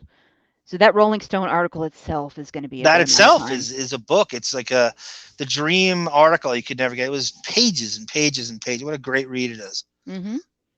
And again, I don't consider it a hit piece. The guy just might not be like a super Depp zealot, and he's just calling it like he sees it. He's there. He's not there to embellish anything. He's just, this is what I know, this is what I saw, this is what I feel, and that's what he wrote. I mean, he was chosen because of Jan Wenner and Hunter S. Thompson's relationship with Rolling Stone. Yeah, it's not the interviewer's fault. He caught him at the worst, maybe one of the lowest moments of his life. Post separation, he knows he's been accused of this abuse, and he knows, I don't think he knew, but something's coming down the pike, and I think at this point he has a sense of what's coming. He can only say so much. I think there's a gag order on a lot of things regarding the trial, and it's the first time he had spoken, and it's just a fascinating, and just the observations and the way he words it, and the guy, what he takes in, and the leaving and coming. He had to leave the house at one point because he just felt dirty. Mm-hmm. He needed to be on his own. You understand why he would. They're watching Don Rickles roast videos at some point with Dean Martin roast on YouTube. It's fascinating. A lot of it's, you don't want to know certain things about your idols, but, it's like we said in the beginning of this podcast, we're going to discuss all angles of this guy. So this is a big one. But I think we will wrap it up then, and because we've been here doing this for 2.5 hours. I thought it would be an hour. Time flies when you're talking Depp. We're not being Depp-sequious. So we will probably, I hope next weekend maybe we'll post the next episode. This one I'll try to get out tomorrow, but we'll see. Do the best we can. So, Or all right. legions of subscribers are I know we're in the double digits. That's all I could ask Is for. it double? Oh, it's not true. Okay, double digits still. No, it's not. It's not triple. It's far from triple. So, but yeah, we'll down the road to do some lives once we get to a decent where you can amount. comment in the chat and Yeah. give us dirt and feedback. And if you Don't don't be say everything glowing, you'll, I'm sure, lash out. Yeah, just don't be an asshole to us. I got to do it. It's impossible. I'll ban you. So, Ooh, we all run right. a tight ship. Sarah, you No, run a fucking tight ship. And great job on this. You are one hell of a broad and one hell of a broadcaster. You're the entertainment part of this. So. No, I'm not. Yeah, yes, you are. All right. So we'll wrap it up. I'm tired. So I will talk to everybody later. Have a good night. Good night, everyone. Bye-bye. Being there for him may not be as much fun as he thinks it's going to be. Vanya, you're on the Howard Stern wrap-up show. Oh, and thanks for the Manson interview. You know, two bisexual posers, you know, colliding and jerking each other off. Couldn't get enough. I really felt like I sort of stepped into 1997 there. John, I want to ask you a question. I want to apologize to you because. Well, first, hold on. Let me compliment you on your insight there. Was that Johnny Depp? It sounds like him, right? Oh yeah. I'm on Long Island. We're shooting exteriors. You really do sound like him. Oh, but thank you. But Gary, what do you think? But Howard and Marilyn, both bisexual posers. Is that a fair way to describe them? No, no. I mean, I think no. I don't think. I think Howard knows his sexuality well. I think they're both sort of shy and introverted in their own way. Yeah, that's something they might have in common. And that's the thing. They're both introverts in some way. Yeah. You had no idea. Did you know? You must have known that Howard was digging what you were doing, though, right off the bat. Yeah, definitely, because you see him laughing. You know, there's only one way to prove it. That's to see him laugh. You know, it took 3 months to get the job.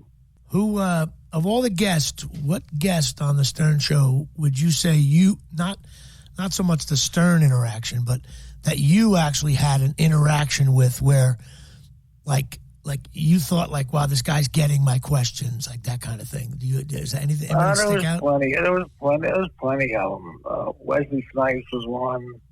Johnny Depp was one. He called in and he seemed to be acknowledging everything I said, and that was another thing. If a big star called in, then you know it's got to make sense to the audience. So you know you got to realize no one's looking at you, and you can see the expressions people make in their face, and you can't react totally off of that because no one else can see it. You know, in the end, you know, I adjusted all right.